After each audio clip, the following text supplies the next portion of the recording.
Matsamo nasti papatma. Naparadi chakashana. Parihare pilajame kimbruve purushottama. What page?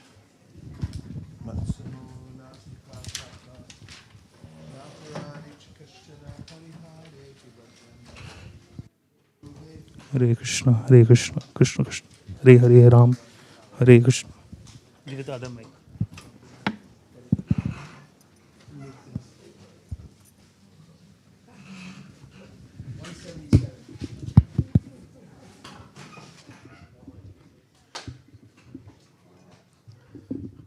Hare Krishna. Hare Krishna. I got no juice. Hare Krishna. Plus this is down too much. I need it up a little more. I don't want to break anything. There, I got it. Thank you.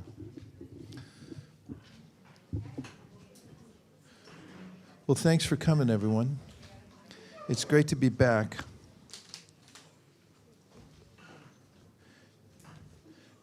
Today, we visited the Toti Gopinath temple, and I'll say more about it when a few more devotees get here. But to start, for auspiciousness, please turn to page 177 for the Vignapti Panchaka. These are beautiful prayers that you can learn as a preamble to your worship. And the translations go as follows before we chant the Sanskrit together. O Purushottam, no sinner or offender is as bad as I am, nor can I describe my shame. Just as the minds of young ladies take pleasure in a young man, and the minds of young men take pleasure in a young woman, kindly let my mind take pleasure in you alone. Just as the ground is the only support for those whose feet have slipped, you alone are the only shelter for those who have offended you. O Srimati Radharani, O beloved of Lord Govinda, this is my request. May you and Lord Govinda consider me one of your assistants. O Srimati Radharani, Queen of Vrindavan, you are a river flowing with the nectar of mercy. Please be kind to me and give me a little service at your lotus feet. Matsamo nasti papatma naparadi chakaschana harihare pilajame kimbruve purushottama yavatinam yata yuni yunam cha yuvatal yata mano birambate tadvam mano me ramatam tvayi bhumau skalita paranam bhumireva valambanam tvayi jata paranam nameva sharanam prabho Govinda balabe radhe prate tvam hamsada Twadiyam iti janatu Govindo mam tvaya saha Radhe vrindavanadishe Karunamritavahini Kripaya nijapadabja Jasyamayam pradiyatam Jaya Shri Krishna Chaitanya Prabhu Nityananda Sri Advaita Gadadhara Shiva Sari Gaura Bhakta Vrinda Hare Krishna, Krishna Krishna, Hare Hare, Hare Rama, Rama Rama, Hare Hare. And next we'll pay our tax. So turn to the Bhagavad Gita. I met a godbrother in Mayapur a couple of years ago, I hadn't seen in a long time. Famous Kirtaniya. And we talked for 10 minutes. And he said, every day I pay my tax. As soon as I wake up, I chant my rounds immediately before I do anything else, because I don't feel I have the right to do anything else before I pay my tax. So, Krishna mentions in the Bhagavad Gita this principle of yajna. And if we realize how we're being nourished and what is the most uplifting of all activities, it comes under the heading of yajna, finding those connections with Krishna on a daily basis. And in experiments, I've heard that if you put a frog in a pan that's hot, he'll just jump out. But if you turn it up slowly, then he'll get a nice warm bath. And that's my version. And in a similar way, if we can become steady in certain practices and then add a little more, and turn up the yajna in our lives, then we come to a place where our whole life is yajna. Krishna always makes a space for yajna, and if we try to expand it, then he gives us more facility. Yoga kshemam bahamyaham, carries what we lack and preserve what we have. I can remember a time I had a business for 10 years, and I remember the last phone call I ever made. And during the phone call, I was thinking, I'm never going to make another phone call like this again, ever. To me, the whole idea came through my body. It was palpable. I said, that's it. Halfway through, and I thought, I'll finish the call, but that's it. I'm not going to divert my attention again to something else, sell something that's not related to the Bhagavatam. And afterwards, I just felt it's over. And Krishna will give us that facility. I'm not saying, well, I'll just leave it at that. What I am saying is, it's a wedge principle. When we make a pledge to increase our yajna, no matter how small it is, in fact, smaller the better, that small end that we introduce, that small sacrifice that we introduce, and then stay consistent with over time, opens up a larger facility for us in our lives. So, one of the top picks of all time for all is reading Bhagavad Gita every day. And I'm looking for which page it's on. Thank you. And I'm hoping that over the next few days and maybe over the next 10 days, how much ever time we have, that we can put a check mark by everything in this book and have finished it. Can somebody keep track? Okay. Page number 336. There is no 336. 330. We're chanting the Bhagavad Gita.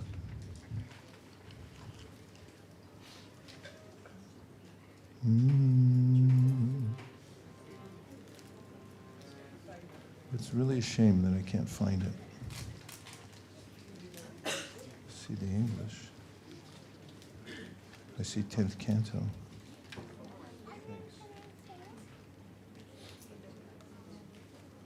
We're starting up at text number 23 on page number 333.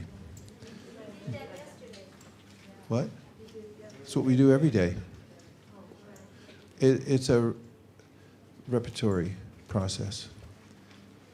We already did the first half of 11 last month, and now we've moved on. And we did the English yesterday, so I thought we'd chant the Sanskrit together, starting on page 333 at text number 23. Fair enough?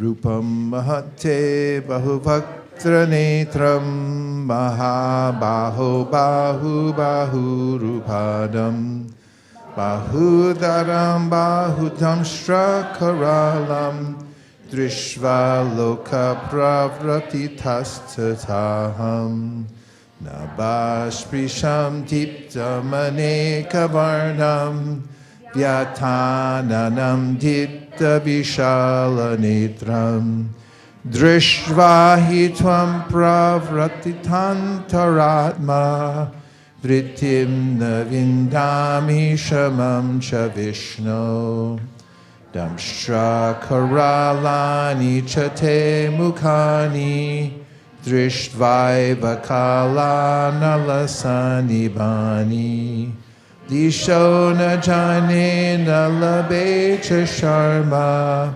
Prasida Devesha Jagannivasa Amicha Tvam Tartadrashtrascha Putra Sarve Sahaiva Manipala Sangai Bhishmo Drona Sutta Putrasta Tasau Sahasmadiyar Apiyoda Mukyai Vatrani Tetwa Ramana Vishanti Damshra Karalani Bayanukani Kechit Vilagna Dashanantareshu Sandrishyante Churnitar Utamangai Yata Nadinam Bahavom Buvega Samudrameva Bimukha Dravanti Tata Tavami Naraloka Vira Vishanti Vaktran Yabhirvanti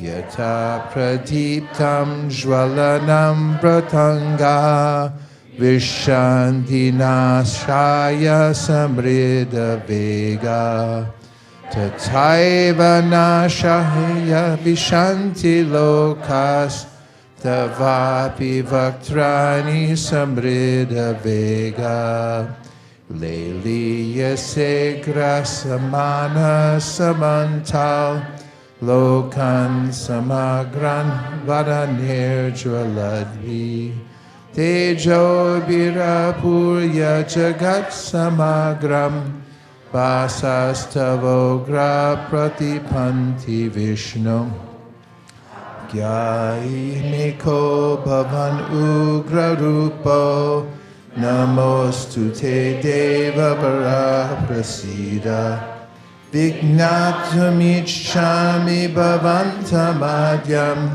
Nahi Prajanami Tava Pravritim Shri Bhagavan Uvacha Kalosmi Loka Shayakrit Pravrido Lokan Samahartamiha Pravrita Rite Pitvam Na Pavashyanti Sarve Evastita Pratnyani Keshu Yodha Tasmat Tvam Uttishta Yasho Labasva Jitva Shatrun Bhukshva Rajan Samriddham Mayaiva Teni Hatapurvameva Nimitta Matram Bhavasavya Sachin Drona Cha Bhishmam Cha Jayatratam Cha Karnam Tatanyan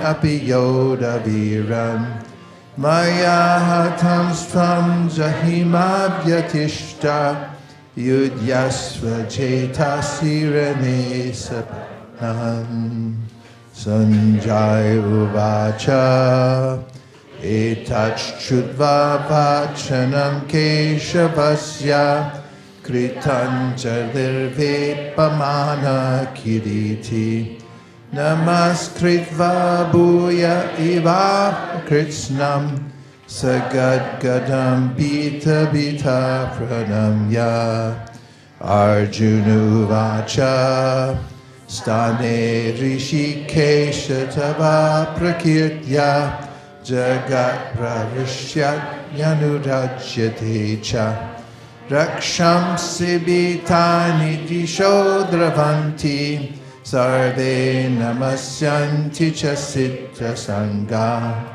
Kasmachchatena Namaran Man Gariyase Brahmanopyadi Kartre Ananta Devesha Jagandivasa Tam Aksharam Tat Atat Tat Param Yat Tam Adideva Purusha Puranas Tam Asya Vishvasya Param Nidhanam Etasi Vejam Chaparam Chatama Tvaya Tatam Vishramanantarupam Vayuryamognir Varuna Shashanka Prajapatistam Patitamahascha Namo Namaste Stu Sahasra Kritva Punascha Bhuyopi Namo Namaste Nama Parasta Ata Prishvrataste Namostu Te Sarvata Eva Sarva Ananta Virya Mita Vikramastam Sarvam Samapnoshi Tatopi Sarva Saketi Madhva Prasabam Yaduktam Hey Krishna, Hey Yadava, Hey Saketi Ajannatam Mahimanam Tavedam Maya Pravata Pranayena Vapi Yachavahashtam Satkritosi Vihara Shayasana Bhojaneshu Eko Tavat Shuta Tat Samaksham Tat Shamaye Tvam Aham Aprameyam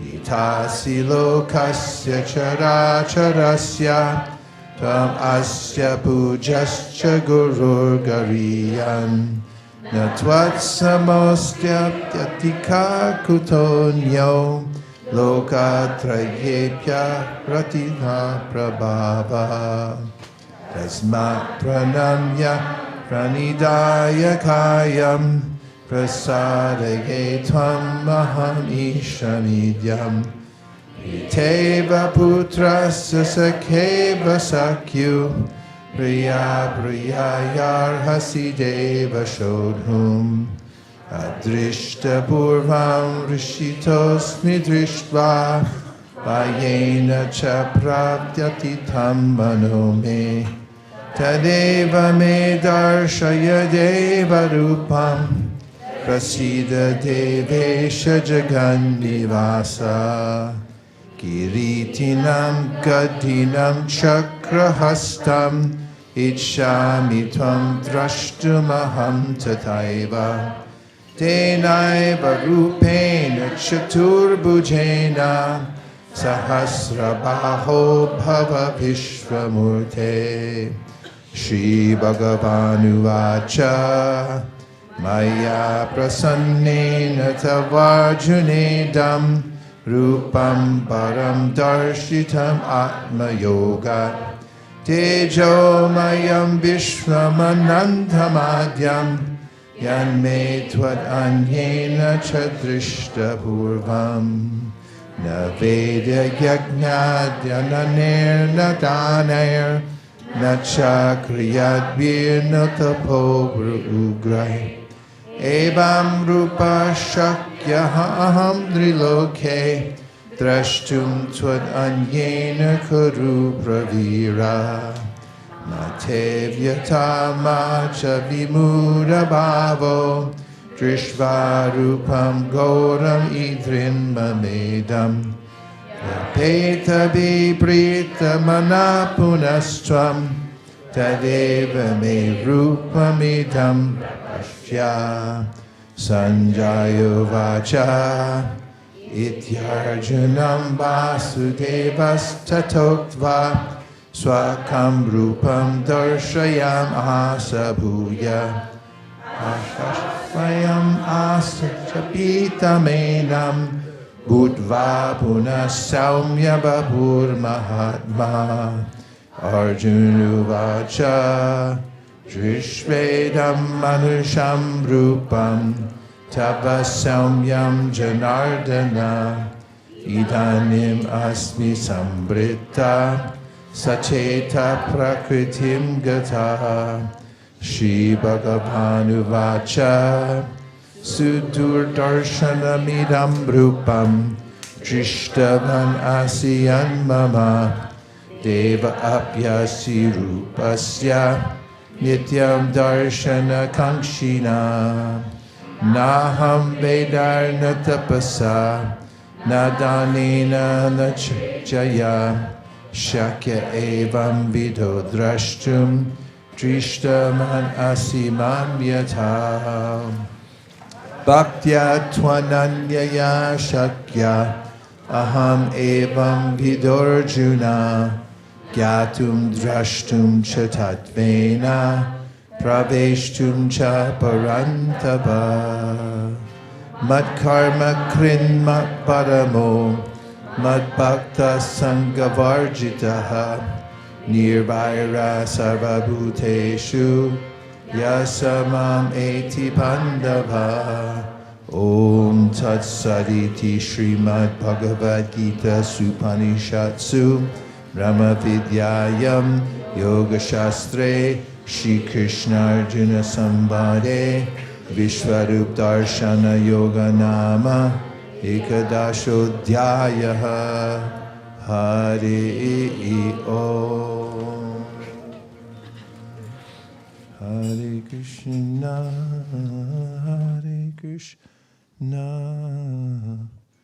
Krishna Krishna Hare Hare Hare Rama Hare Rama. Everybody has to move up. Orders coming from the back. 7.2 inches. If you see white space in front of you, unless it's somebody's kurta, then move up. Please.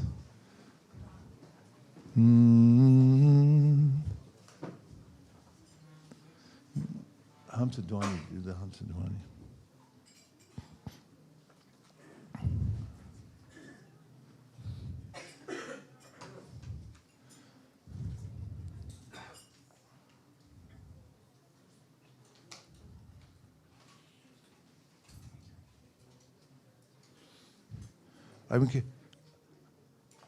To add to our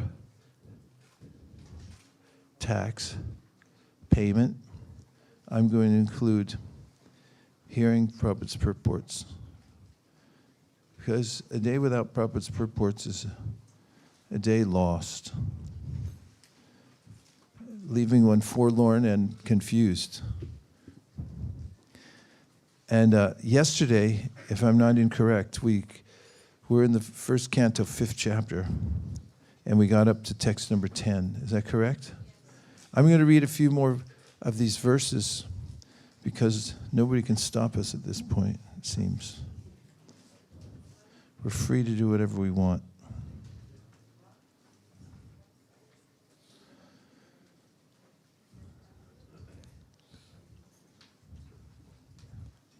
Tadvag visargo janatag viplavo yasmin prati shlokam abadyavatyapi. Namanyanantasya shonkitani yat shinvanti gayanti grananti sadhava. Here's the synonyms.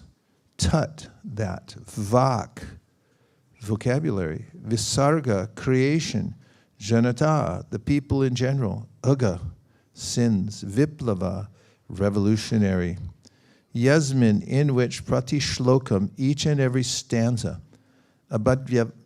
Abadhavati, irregularly composed. Api, in spite of namani, transcendental names, etc.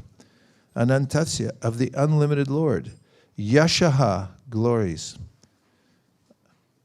Ankitani, depicted.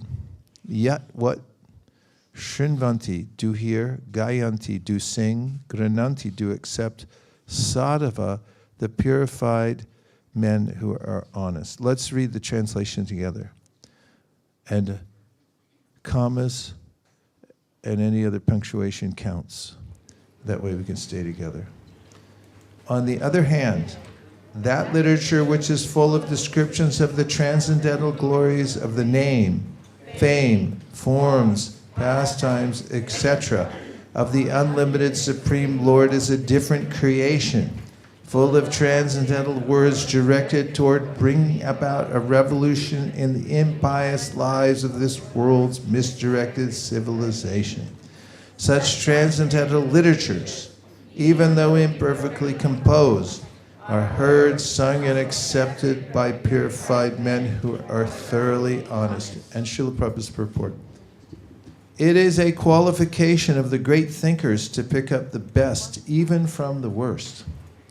It is said that the intelligent man should pick up nectar from a stalk of poison, should accept gold even from a filthy place, should accept a good and qualified wife even from an obscure family, and should accept a good lesson even from a man or from a teacher who comes from the untouchables. These are some of the ethical instructions for everyone in every place without exception. But a saint is far above the level of any ordinary man. He is always absorbed in glorifying the Supreme Lord, because by broadcasting the holy name and fame of the Supreme Lord, the polluted atmosphere of the world will change. And as a result of propagating the transcendental literatures like Srimad Bhagavatam, people will become sane in their transactions. While preparing this commentation on this particular stanza of Srimad Bhagavatam, we have a crisis before us. Our neighboring friend, China, has attacked the border of India with a militaristic spirit. We have practically no business in the political field, yet we see that previously there were both China and India, and they both lived peacefully for centuries without ill feeling. The reason is they lived those days in an atmosphere of God consciousness, and every country over the surface of the world was God-fearing, pure-hearted, and simple. And there was no question of political diplomacy.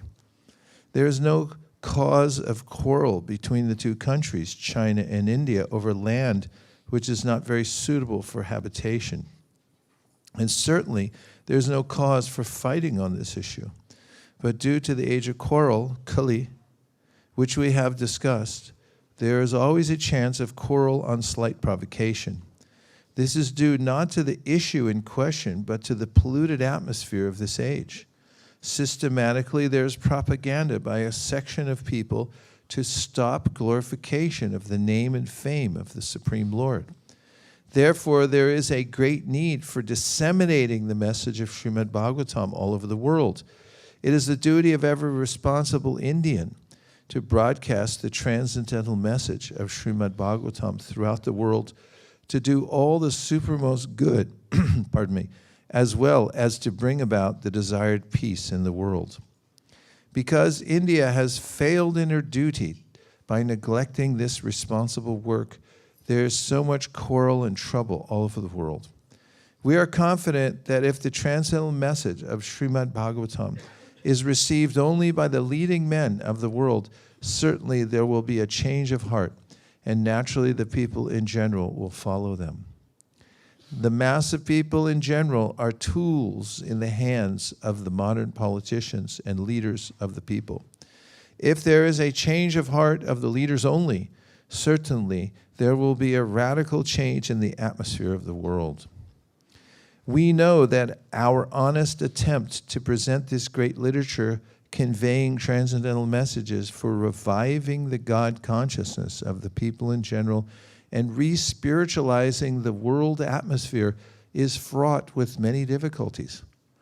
Our presenting this matter in adequate language, especially a foreign language, will certainly fail, and there will be so many literary discrepancies despite our honest attempt to present it in the proper way.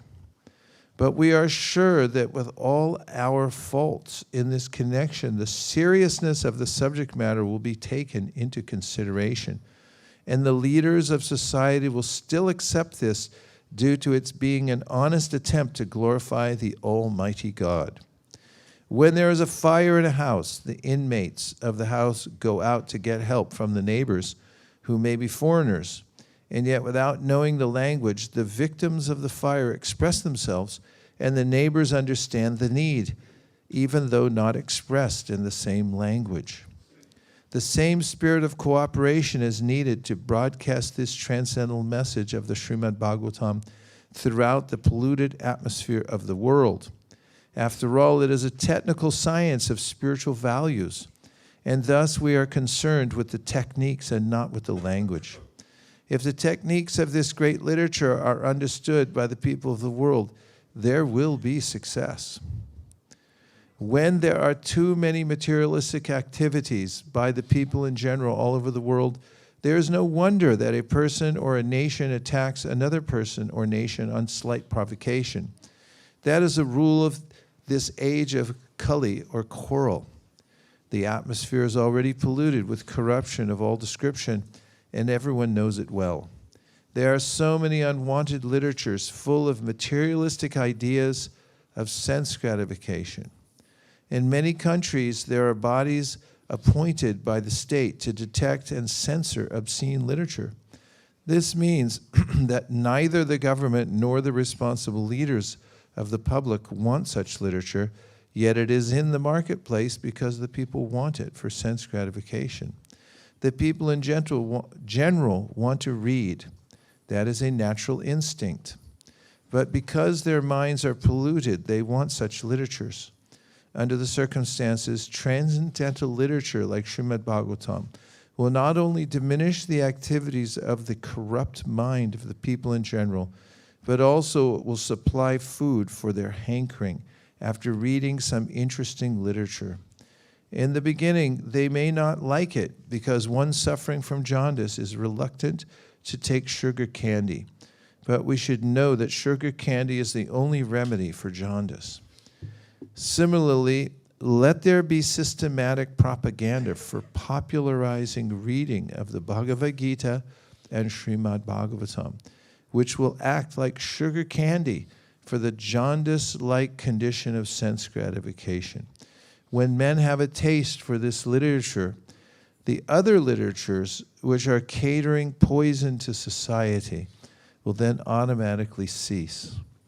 We are sure, therefore, that everyone in human society will welcome Srimad Bhagavatam, even though it is now presented with so many faults.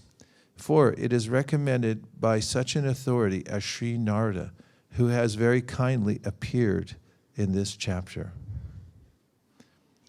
12. Naishkarmyam apyachuta bhava varjitam, nashobate jnanam alam niranjanam, kutakmuna shashvada bhadram ishvare, nacharpitam karma yadapyakaranam. Knowledge of self-realization, even though free from all material affinity, does not look well if devoid of a conception of the infallible God. What then is the use of fruitive activities which are naturally painful from the very beginning and transient by nature, if they are not utilized for the devotional service of the Lord?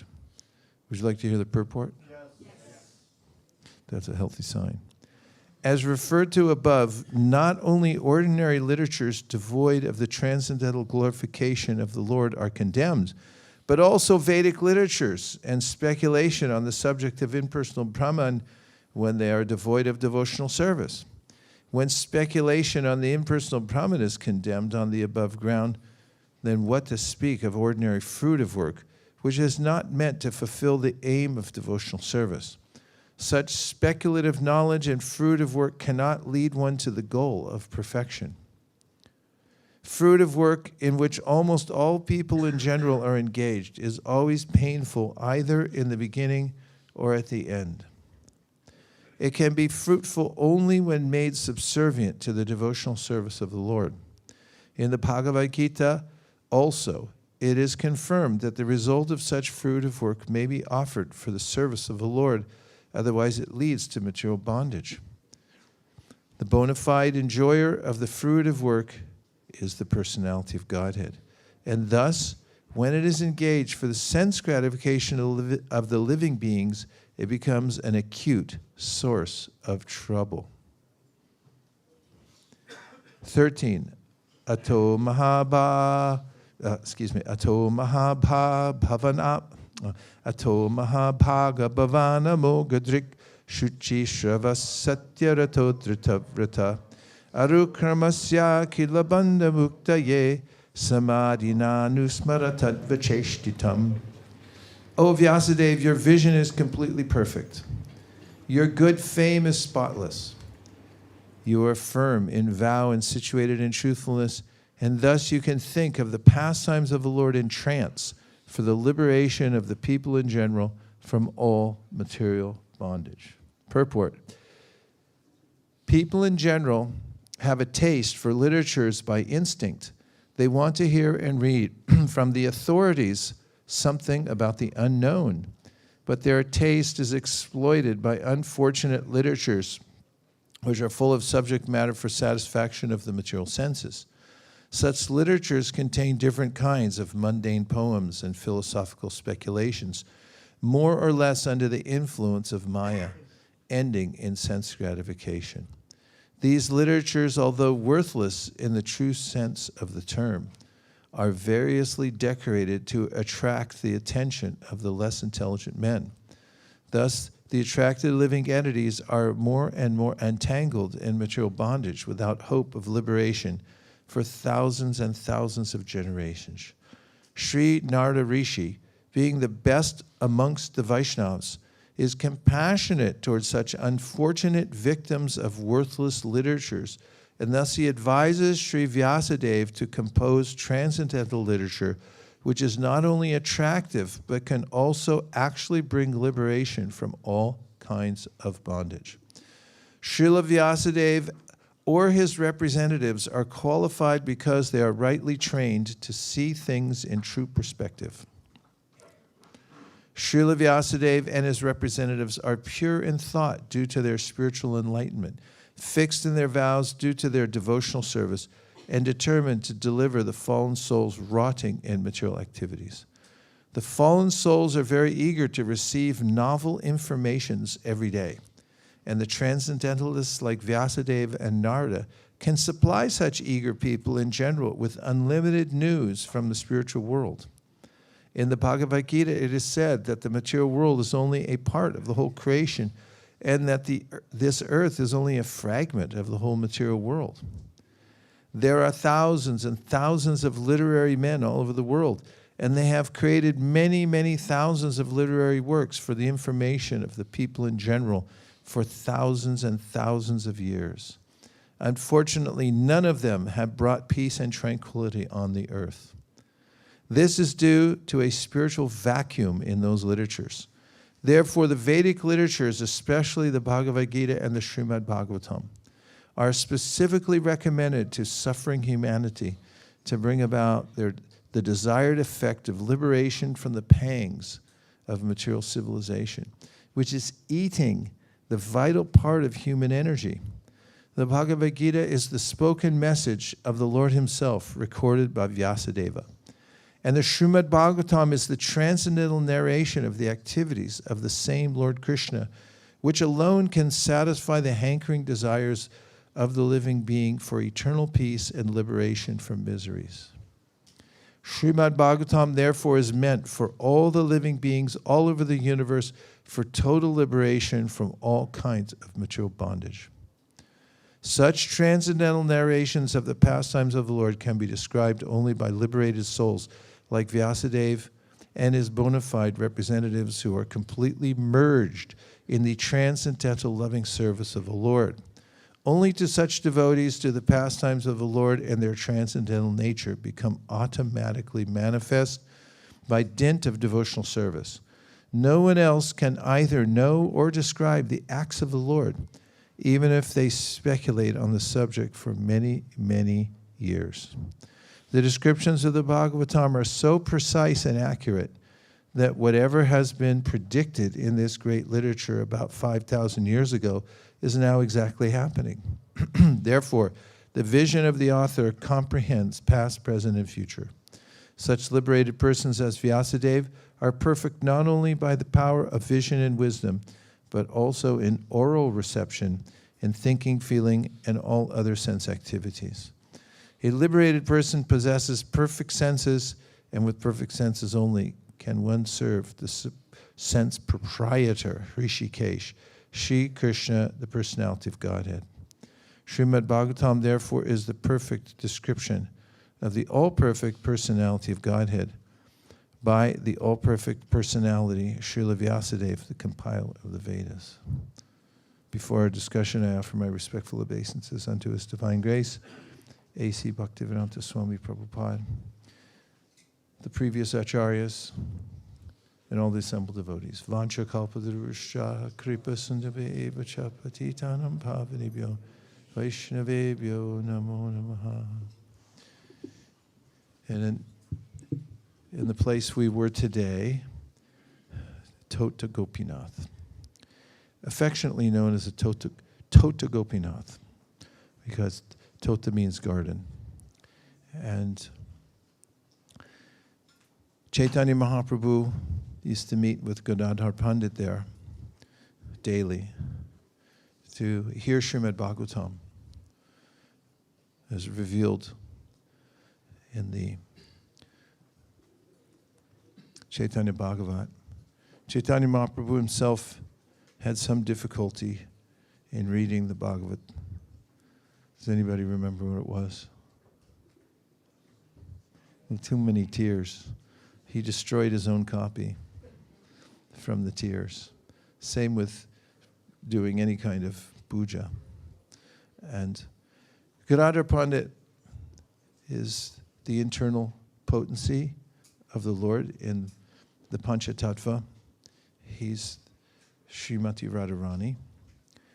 And Chaitanya Mahaprabhu met there at that garden regularly to hear Srimad Bhagavatam from Gadadhar Pandit. This is an indication of the eternal pastime of the Lord, which is to hear Srimad Bhagavatam in association with devotees. It's also one of the 5 most recommended out of 64 items of devotional service, is to find a tota somewhere. In fact, it's necessary because we may find, I find, that most places are fraught with distraction. If you go to Vrindavan, for instance, during festival times, and you walk from one end of the property to the other to get to your apartment, you'll be stopped by no less than 10 people saying, "Hey, you still doing that stuff and the thing?" And it takes a while. And what's more, someone may come rapping at your door at any time, day or night, with a delivery or a question or something like that. So finding a secluded place like Chaitanya Mahaprabhu repaired to the garden with Gadadhar Pandit and steadily hearing Srimad Bhagavatam over a long time is medicinal. In fact, we find in our experimentation with this technique, in the way of emulating Chaitanya Mahaprabhu and Gadadhar Pandit, going to a place in Govardhan Hill we found where most people don't make it out of the orbit of Vrindavan, so it's hard to get out there to Govardhan. And it's a gated community, so you only come through the gate if you have a purpose there. And taking time to just hear the Bhagavatam and Prabhupada's purports. It's as if there's a hologram in the room where Prabhupada's personally manifesting and Krishna's personally manifesting. And Srila Prabhupada referred to it just now when he thanked Sri Narada for kindly appearing in the chapter. This is not hyperbole or imagination. It's the truth. the transcendental personalities are present in the sound vibration. And how much medicine does one need to overcome the anarthas that plague one? A lot. And therefore, it's an important activity, finding time with one's family or those who are interested. The directive for hearing Srimad Bhagavatam is one should meet with like-minded devotees. It means they also want to hear. It's annoying if somebody comes and doesn't want to hear, and then they seem restless or they fall asleep during the process. Of course, if somebody has jet lag and they just landed, that's understandable, and we consider them noble for trying to stay awake after that, because it's almost like an intravenous drug when you're affected by jet lag, and bless their hearts. But the fact is that when there are like-minded devotees hearing Srimad Bhagavatam, there's a transformation of heart that takes place. And where else can one achieve that? Only through Bhagavatam and chanting Hare Krishna. The transcendental sound vibration comes into the ear. Pravishtakarna randrena swanam bhavam saroruham. The Bhagavatam poetically describes in dozens and dozens of verses the transformative nature. Pravishtakarna means that the sound vibration enters in the ear. Pravishtakarna, and then from there it goes into the heart. Saroruham, and Krishna takes his residence there just from hearing the Srimad Bhagavatam. Shall we say it? Pravishtakarna randrena swanam bhavam saroruham. What's the third line? Dhunoti shamalam Krishna salilasya yata sharat. So the verse says that it's Shukadev. He's saying how autumnal rains, they're very special. And in the rainy season, when the rains come, the waters become muddy because it's a deluge. Whereas autumnal rains magically make the water clear. Now, if you were going to go around and make all the water clear, you could go to the market and get some alum. You know what alum is? Yes. That's amazing. They're all chemical engineers. Alum coagulates particulate matter in the water and it collects at the bottom. But you'd be hard put to purify all of the waterways with your little bit of alum. However, the autumnal rains handily do such a chore, clean everything up. And so there's Sali Lasya Yata Sharat. In Sharat, in the autumn season, there's the rain which cleans all the waterways. And so this verse talks about the ways in which hearing Srimad Bhagavatam from pure devotees is medicinal, not for just oneself, but for the whole world. A person who has established an altar on his or her heart and put the deity there, then can purify the whole population of the world. You see what Prabhupada did and is still doing because he was so intelligent to set up everything so it would continue.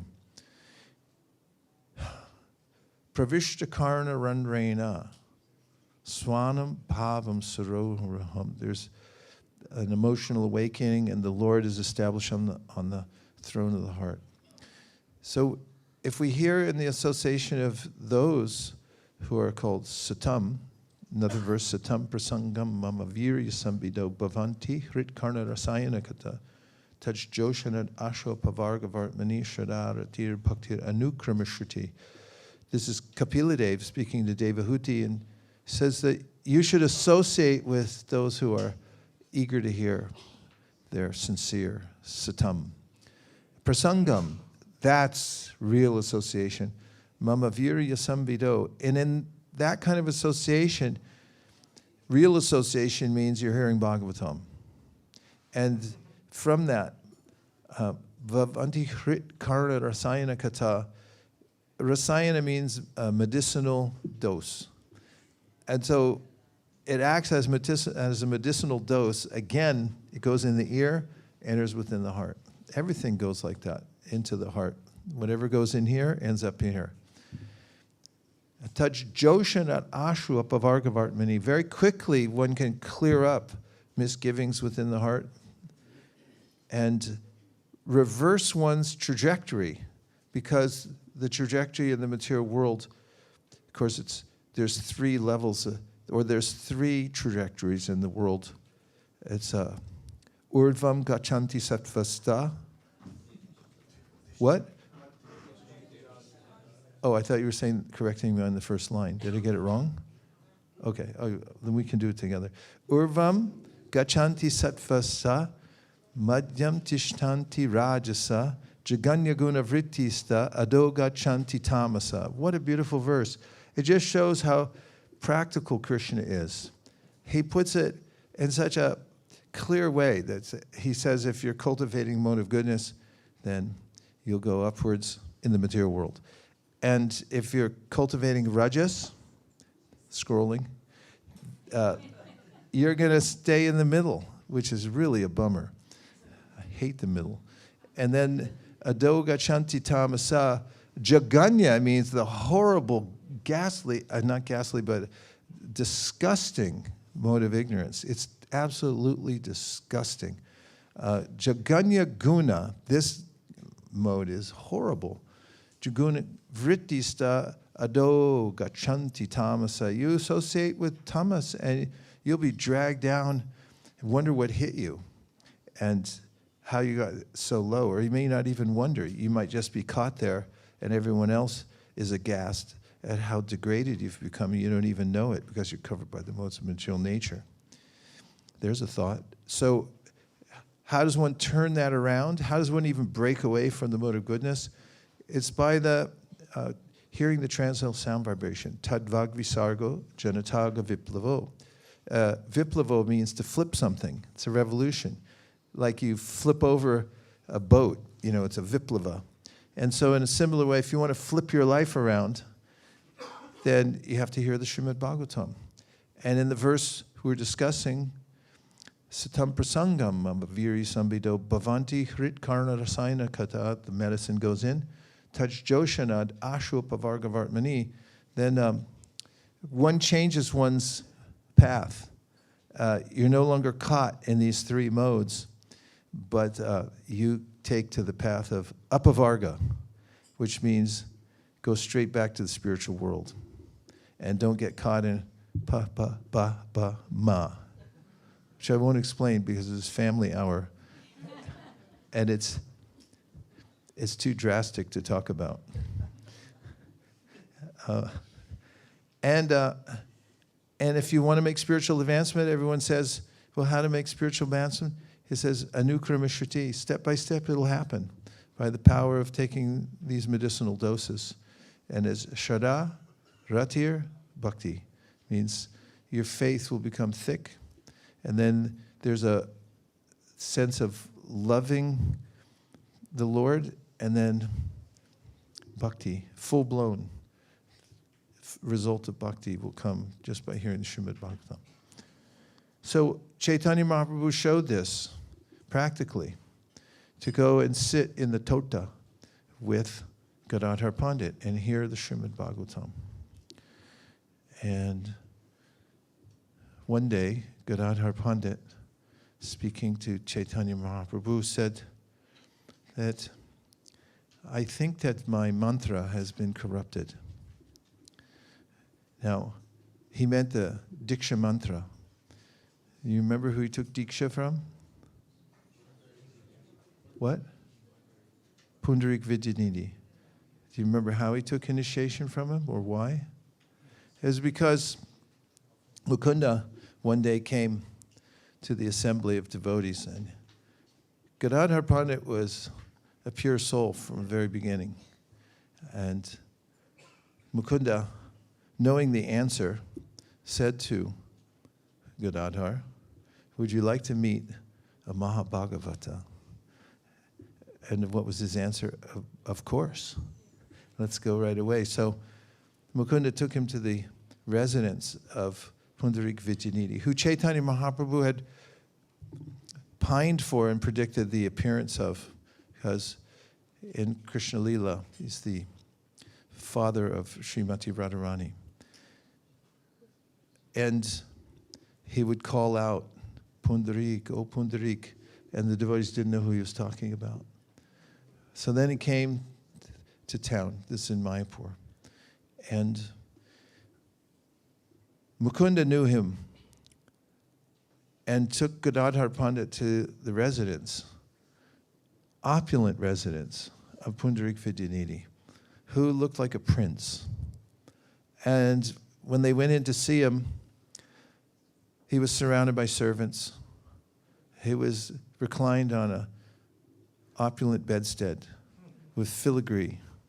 There were lamps and there were jewels, and his hair was perfect. Curly, black, oiled.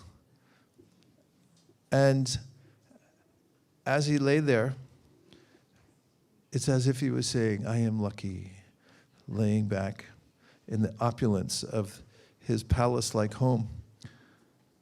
And as the author of Chaitanya Bhagavat reveals to us, as soon as Gadadhar Pandit came into the environment and saw Pundarik Vijayanidhi, a doubt came into his mind.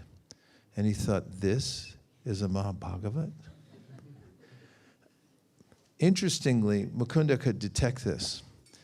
And he also knew what reaction Pundarik Vijayanidhi would have to hearing the Srimad Bhagavatam.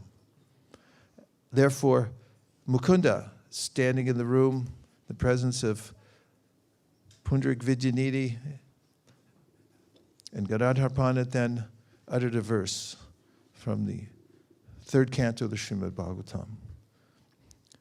Aho bhakiyam stanaka lakutam jikam sayapayat apyasadvi.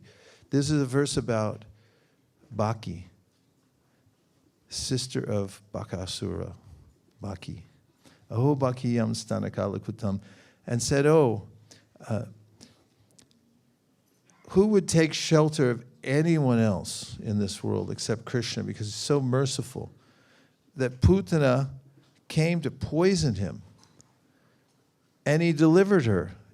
He gave her vimukti, liberation as an associate in the spiritual world. Inconceivable. Aho means what?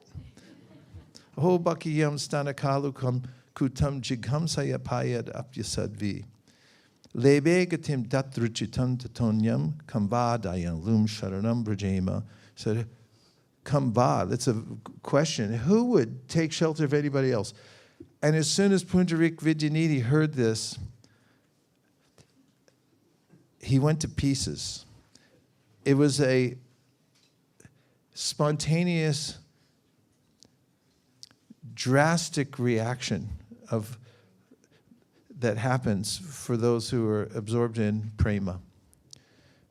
And as described by the author of Vrindavan Das Thakur, he began to thrash the room with his arms and legs.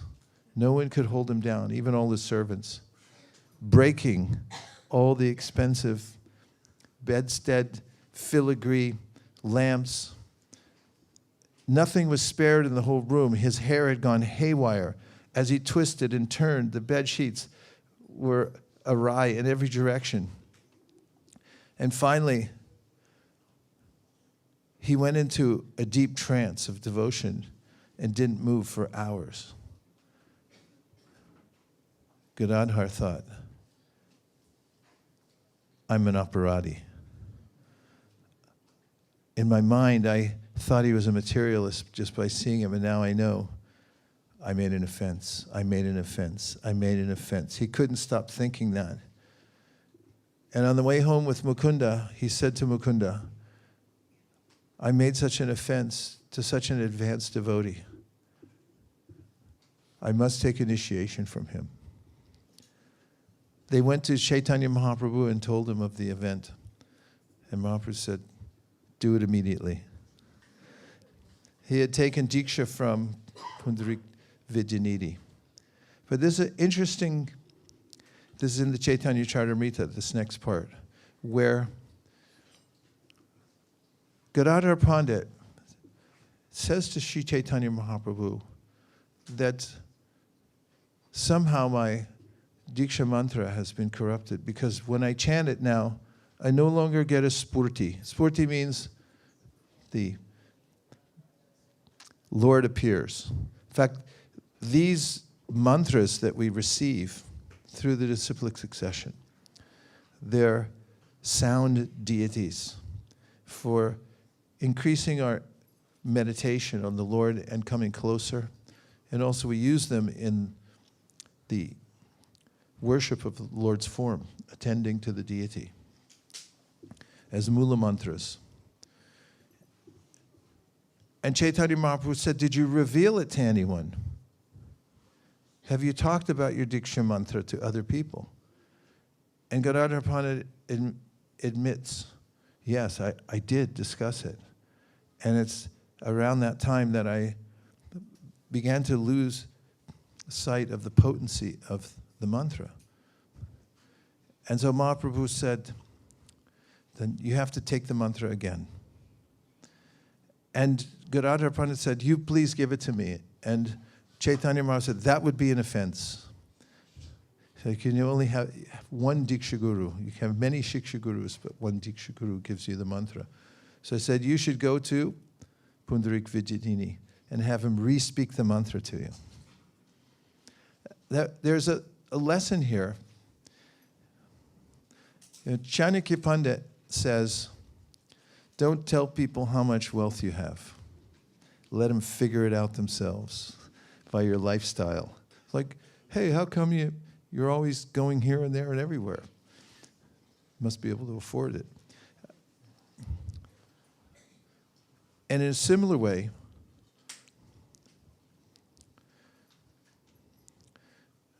the Hari Bhakti Vilas talks about being careful not to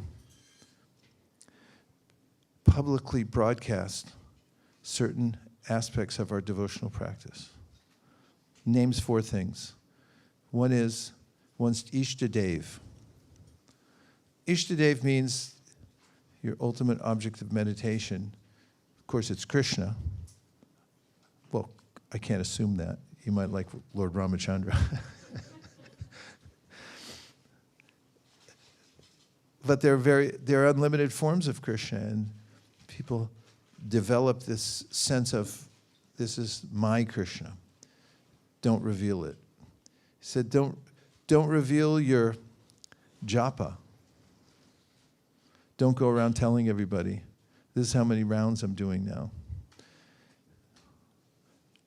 Said, don't reveal your guru. As if you go around telling everybody who your guru is, you're going to meet somebody who's envious, and then they'll criticize, and then it'll diminish your faith. So be careful. This is the admonition. And your Diksha mantra.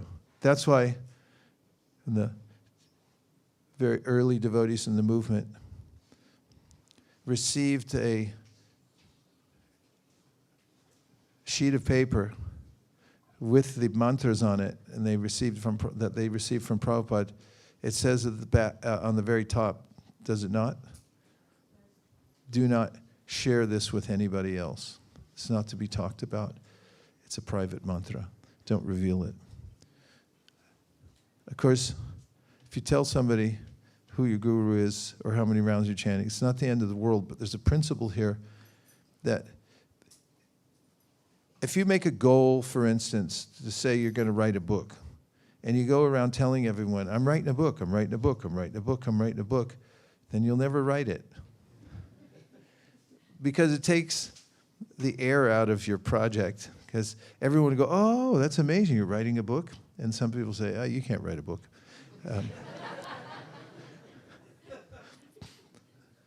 But enough people will say, well, that's wonderful.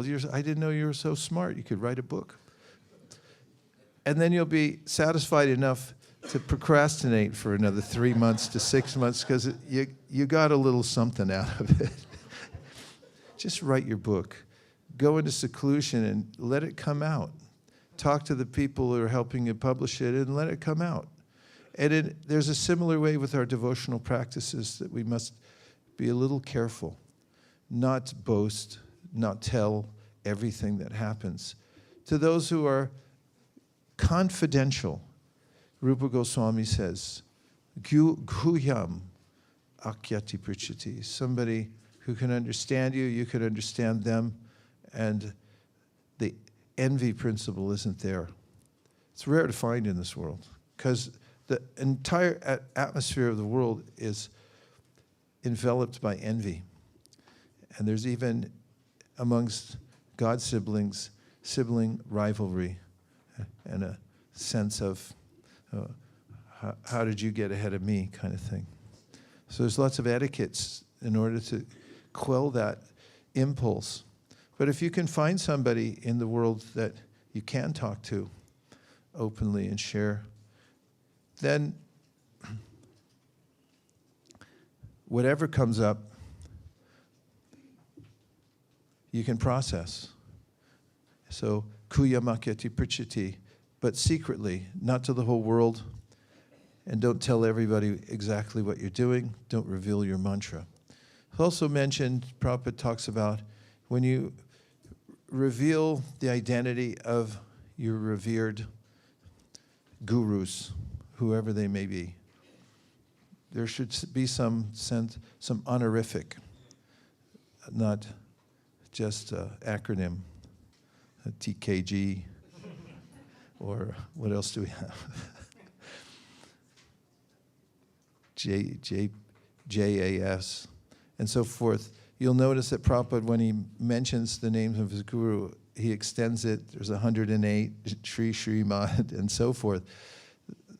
These are finer points of cultivating devotional service and maintaining decorum for one's own cultivation of devotional service. Tota Gopinath, the deity, is said to have been created by Lord Brahma. And the deity was not visible in the Tota until Lord Chaitanya, one day in ecstasy, hearing Srimad Bhagavatam, had been digging in the sandy soil. And he did this. This is also mentioned, you'll hear in Chaitanya Charitamrita or the Chaitanya Bhagavat. He had a way of looking down at the ground, and sometimes with his fingers or nails, he would be pulling at the ground in a similar mood that the gopis were when Krishna had greeted them in the forest and said, he'd called them with his flute and then said, hey, what are you guys doing here? And they were dejected, and it's described how they were using their fingers in the dirt and stuff to distract themselves. So in that digging, Chaitanya Mahaprabhu had touched an object beneath the sand and then dug it up. And it was Gopinath, the beautiful lotus-eyed deity. And then he bequeathed that deity to Gadadhar Pandit and asked him to attend that deity for the rest of his life. In fact, that was Gadadhar Pandit's plan because Chaitanya Mahaprabhu had come there and Gadadhar Pandit didn't want to be separated from him ever. And therefore he took Kshetra Sannyas. Kshetra Sannyas means you make a vow to stay in one dham and never leave. Something like Janadivas and Pankajangri. We all knew, right? In the 1970s when they were there, the twins, that they had vowed just to stay in Mayapur. Were you aware of that, Krishna Gadapro? Everyone said it anyway. They'd taken Kshetra Sannyas. And Janadivas Prabhu, Pankajangri Prabhu passed away during the pandemic, but Jananivas has been there since time immemorial, worshiping the deities. Anyway, Gadadhar Pandit had taken that vow. And then he was dismayed, to say the least, when Chaitanya Mahaprabhu decided to go to Vrindavan and leave Jagannath Puri. He never imagined that he'd be leaving. And so he started following Chaitanya Mahaprabhu out of the Dham. Although he feigned that, I'm not really following you. I'm actually just happened to be walking in sort of the same direction. And Mahaprabhu kept turning to him and saying, what are you doing? What are you doing? He said, I'm not following you. And after they had gone a sufficient distance, Chaitanya Mahaprabhu said that this will bring disgrace. You've made the vow. You go back, worship Gopinath. Gadadhar Pandit's mood was, to hell with my vow. I just want to be with you. That's why I made the vow. And Chaitanya Mahaprabhu had this balance that he played all the time with attending to the decorum of society and the rules that were expected of sannyasis and interaction with devotees and so forth. At the same time, the devotees, out of spontaneous love, were always breaking those rules. And as described by the authors of Chaitanya Bhagavat, well, mostly of Chaitanya Charitamrita, although Chaitanya Mahaprabhu externally chastised the devotees, like we're going to Dandabanga Gopinath, the place where Nityananda Prabhu, who Chaitanya Mahaprabhu said, here, hold my danda, I'll be right back. When he came back, there was no danda. And then he said, where's my danda? And he said, you broke it. What do you, I broke it. You were in ecstasy. You fell on it, broke it. I threw in the river. And Nityananda Prabhu had thought, what does he need a danda for? He's a Paramahamsa. In the beginning of sannyas, the sannyasi will carry danda for a while, but at the Paramahamsa stage, there's no danda. He thought, why would he carry a danda? He even talked to the danda. What are you doing? Broke it up, threw it in the river. And Chaitanya Mahaprabhu feigned anger. And so he said, I'm going to Jagannath Puri alone. You can go in front of me or behind me. He told that to his associates. He said, you're always disturbing my vows. It happened again and again. So Gadadhar Pandit, after realizing that Chaitanya Mahaprabhu was really leaving him to go to Vrindavan, fainted. And Sanatana Goswami was there at the time, who attended to Gadadhar. Chaitanya Mahaprabhu got into a boat and just left. The author comments, who can understand the mind of the Supreme Personality of Godhead? So Tota Gopinath is such an unusual deity. Of course, there are many thoughts about why he's sitting, but I won't mention any of them because they're mostly aitya, things passed along. Some people say this or that, and I'm not going to say any of it because it's not really confirmed. Some of them don't add up. The fact is, it's a very unusual deity because he's sitting. And the other fact is that his eyes are lotus eyes. And we've seen devotees go there who are in a tentative state of practicing bhakti. And after seeing Gopinath's eyes, as if you go for Mangalartik, and I tell you what time Mangalartik is, but it's really hard to tell when they're going to have Mangalartik. You go there and sometimes you wait for an hour. But we've had personal experience with devotees coming there and seeing Gopinath's eyes. And then in sharing sessions later, some of them private, saying, changed my mind, I want to be a devotee. I saw Gopinath and I felt Krishna's presence like I've never felt before. So going to Tota Gopinath, we can remember Chaitanya Mahaprabhu and Gadadhar Pandit, the other devotees who went there.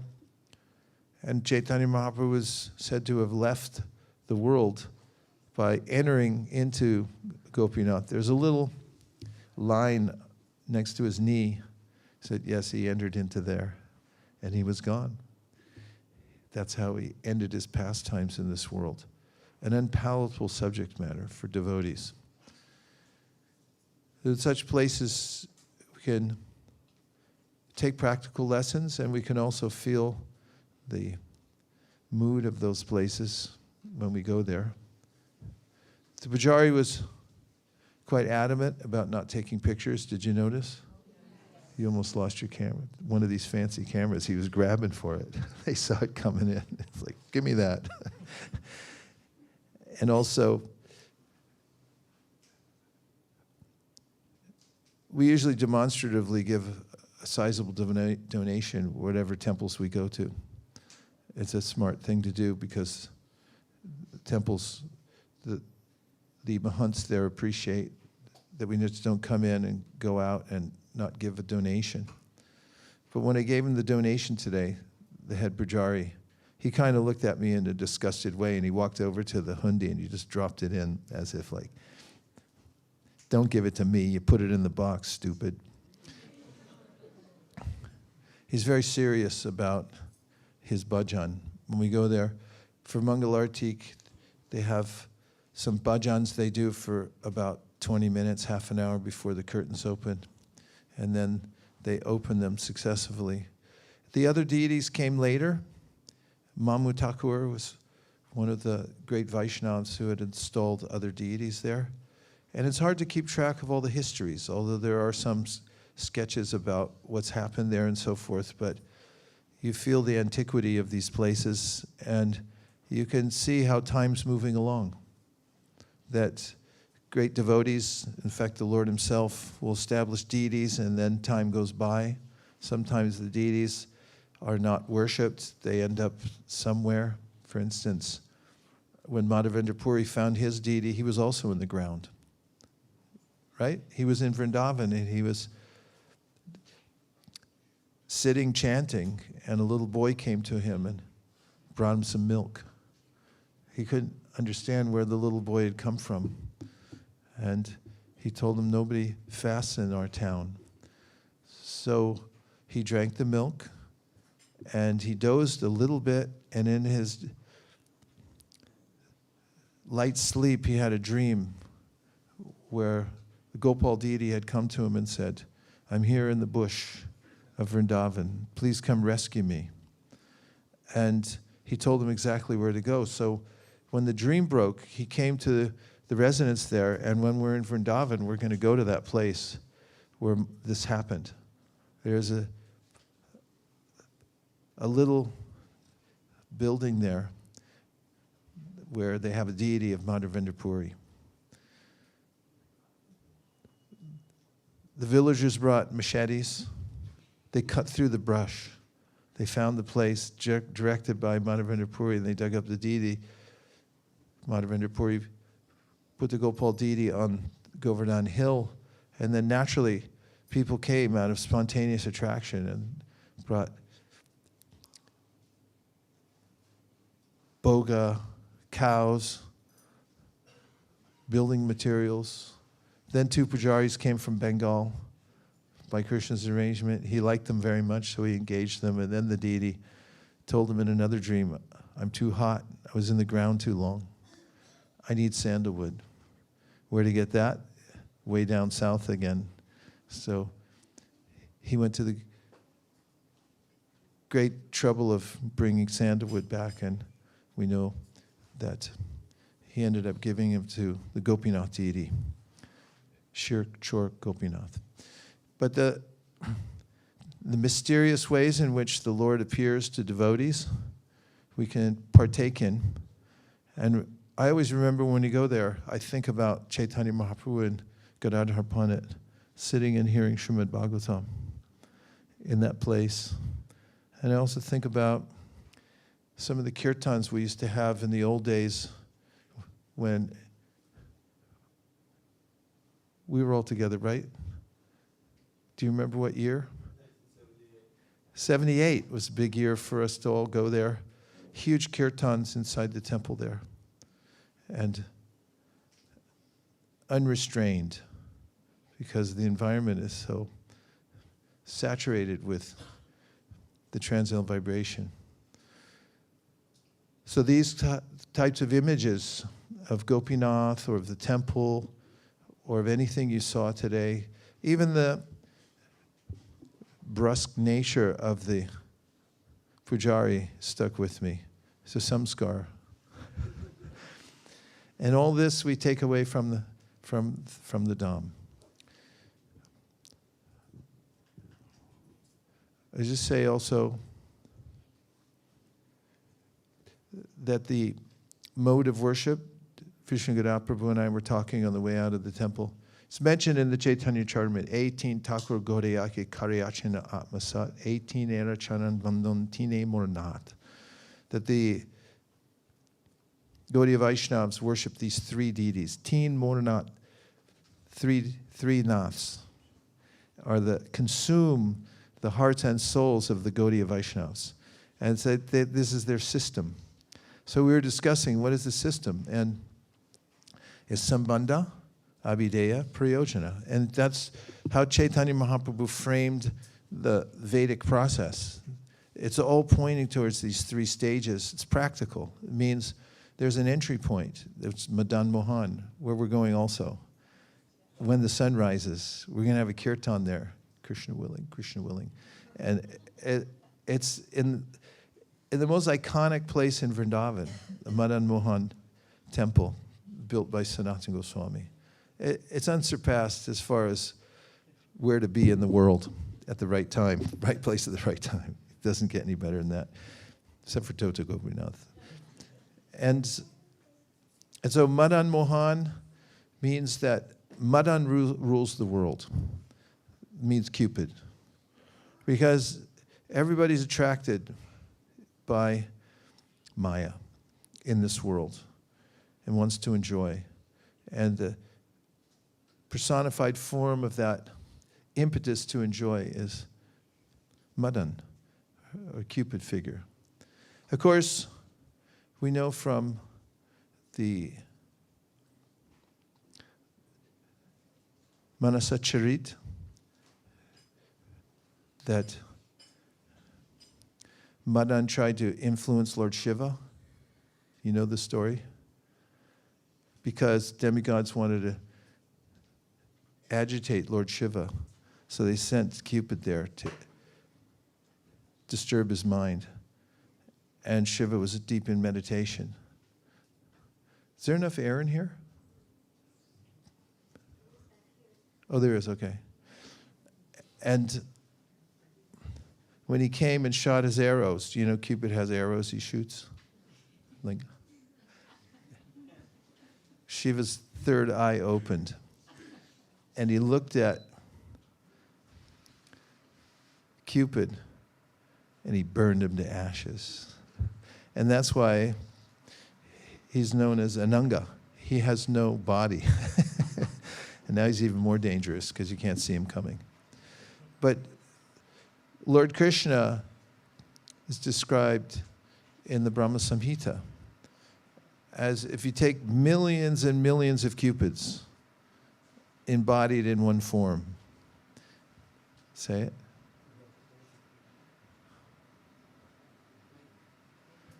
Here, give him the mic, we'll sing it out. Rasanath knows all these verses. Go ahead. It's nice to have them all in there. And when you hear it, or you hear a concept, then it just comes out. That's real life. That's why you should dig as deeply as possible in all of Prabhupada's books. Go through the whole Bhagavad Gita again and again and again, and the most important parts of the Bhagavatam, and then try to just hear it over and over again, because so it becomes part of your psyche. Saturate. Go ahead. Venum kvanantamaravindatalaya Barhavatam zamasitam buddhasundarangam Kandarpakotikamaniya vishesha shobham Govindamadi Purusham Tamaham Bhajami. Can you say anything about the verse? Just the part about Kandarpakoti, Kamaniya? I was just responding to when you were saying millions of cupids.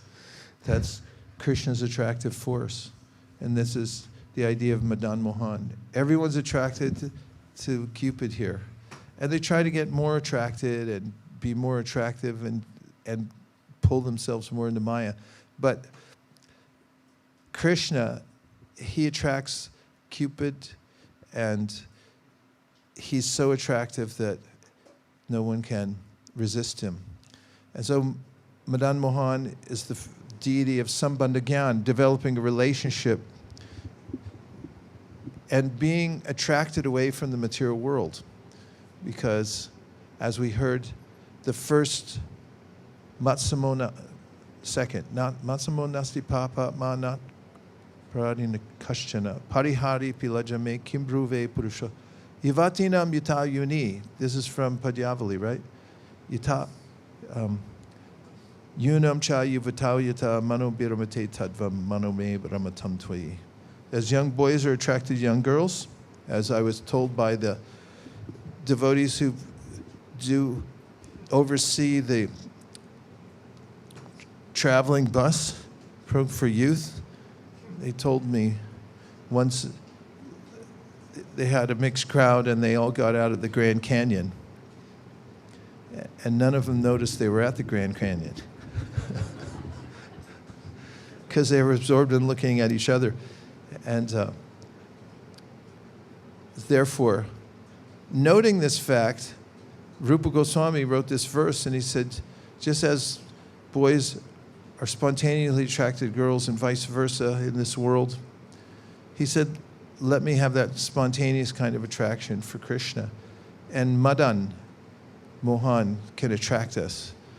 If we're grabbed by Madan Mohan and we develop a relationship that we're attracted to him, then we can resist the material world and the attractive forms of the world. And then Govinda means the senses. Go means senses. And that's practical application of the senses.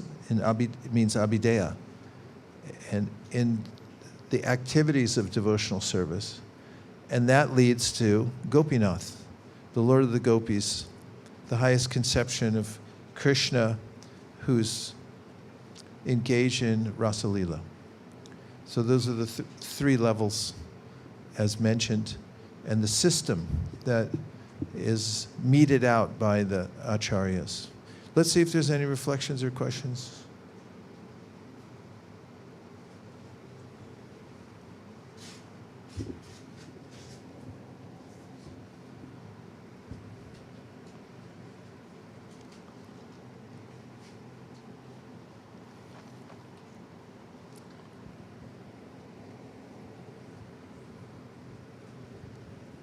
Covered a lot of ground. It was very wonderful.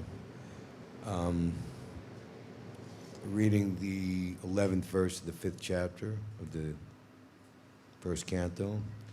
I think I have a new motto for New York City preaching, New York City Harinam. Our motto is to pick up the best from the worst. And I like that point about the techniques. I forget exactly what it was, but it's not so much we're interested in it.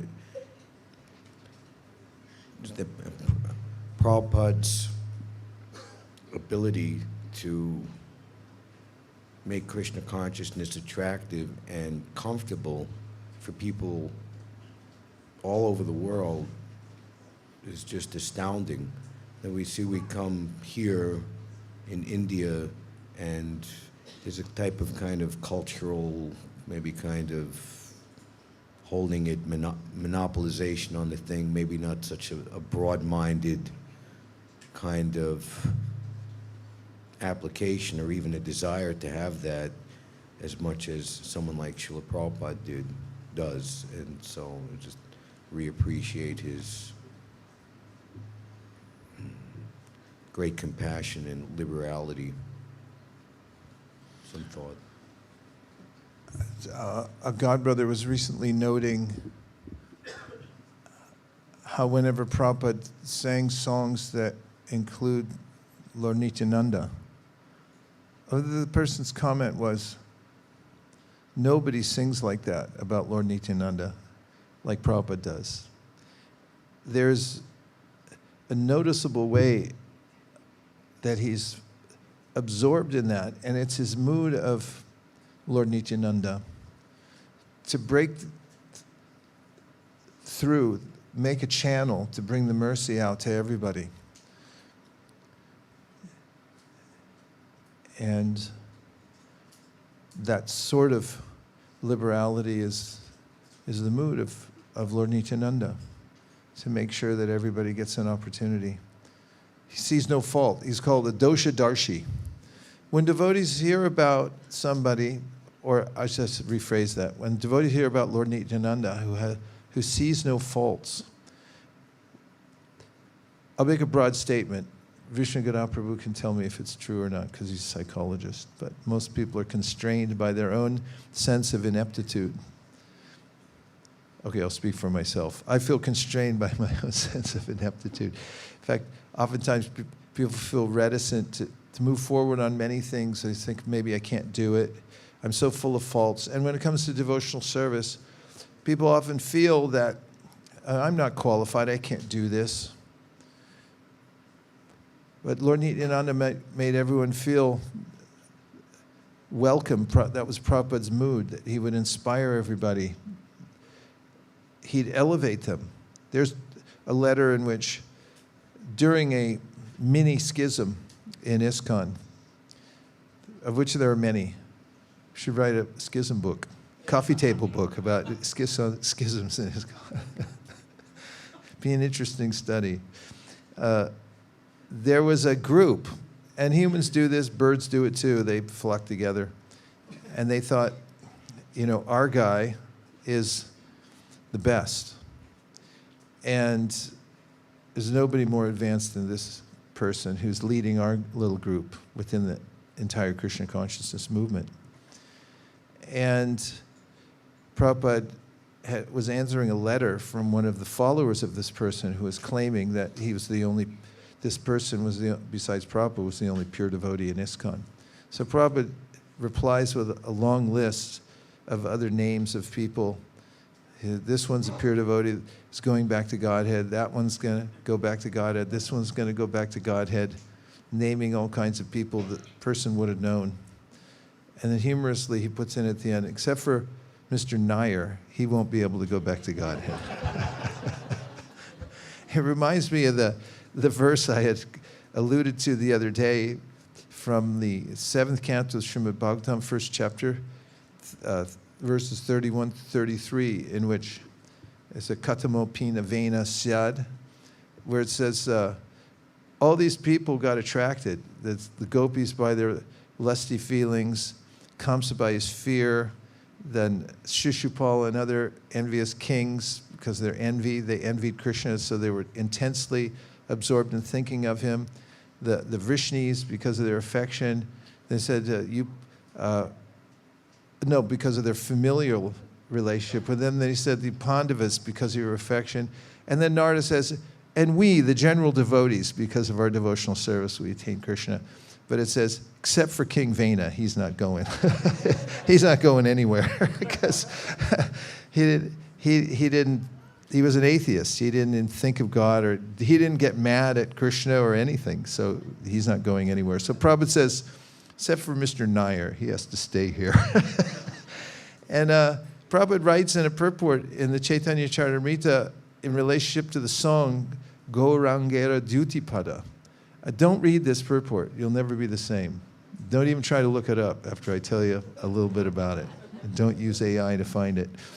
Because he says there, pursuant to the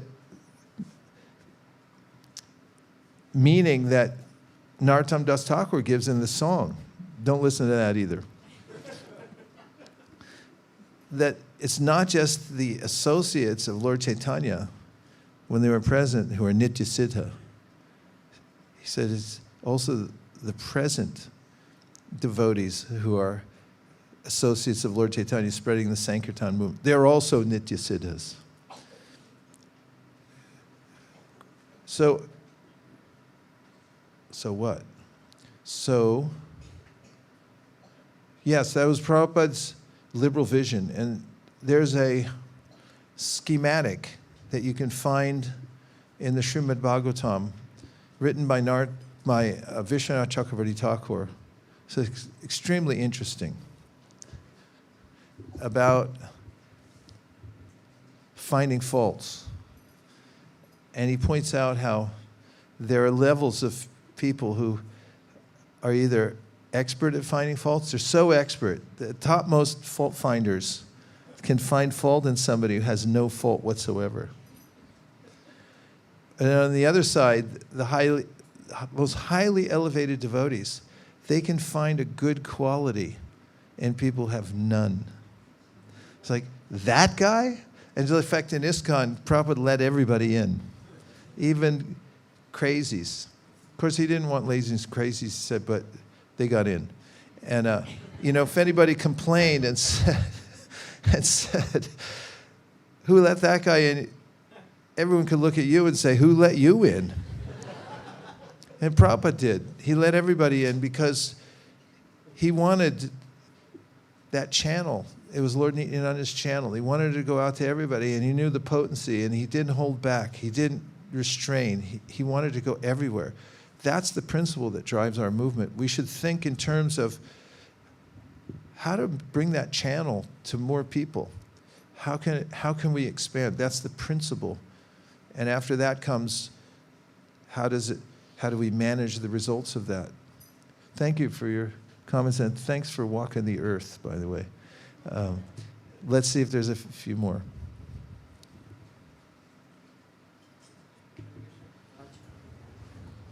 Hare Krishna. Yeah, So, thanks to your mom. She's amazing.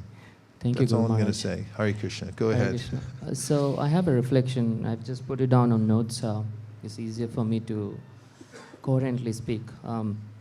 So yesterday, after our evening class was over, I went back home. I was checking my work messages, and a colleague had sent me an article on Slack.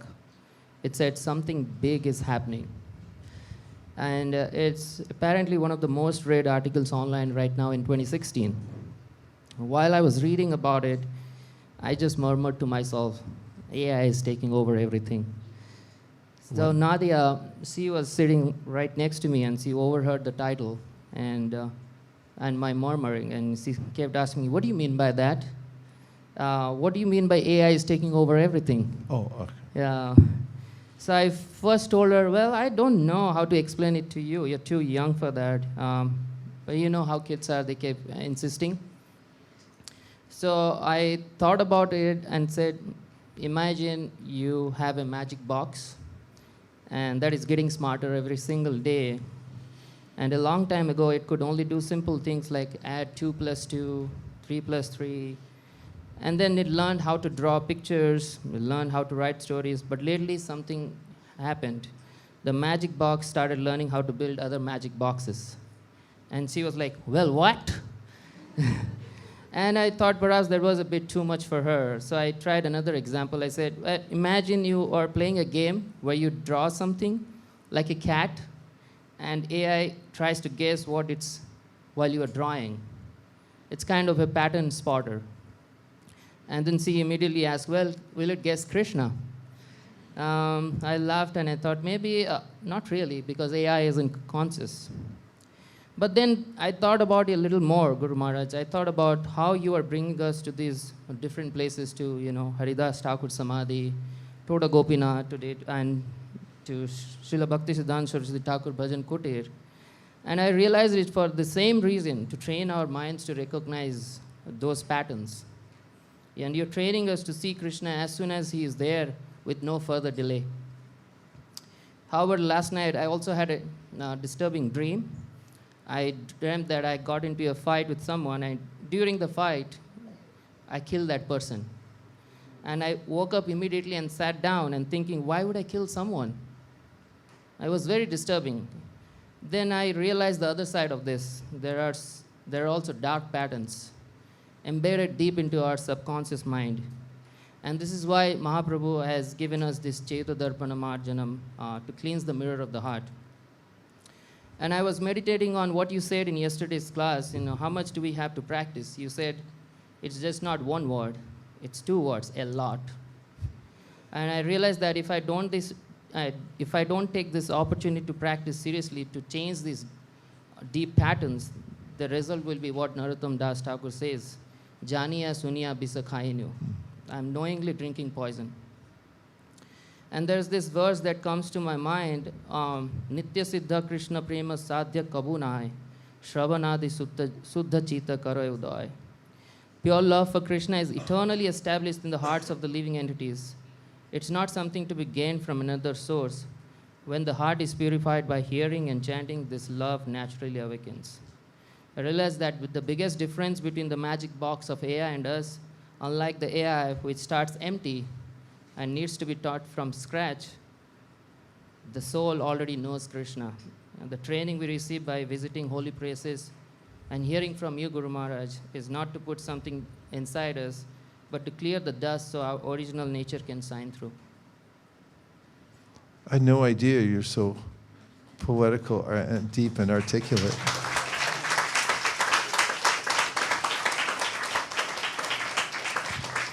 Bali Mardan Prabhu. Hare Krishna Maharaj.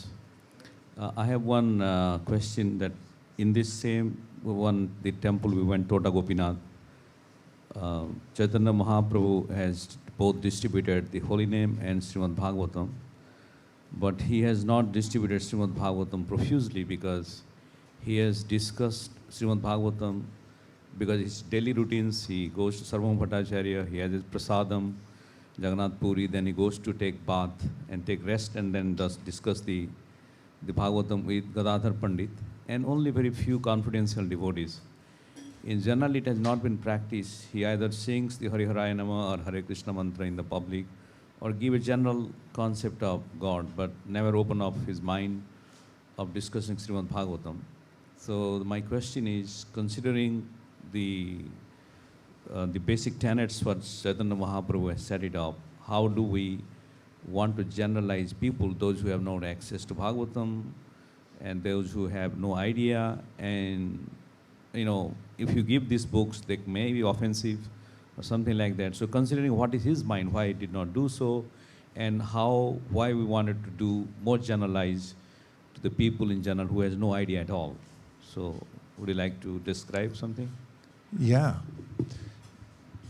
Actually, Chaitanya Mahaprabhu's entire teaching is the Bhagavatam. And he parsed it in ways that people at their own levels could appreciate and understand it. What's more, he channeled it in such a way that it could be consumed by the whole world.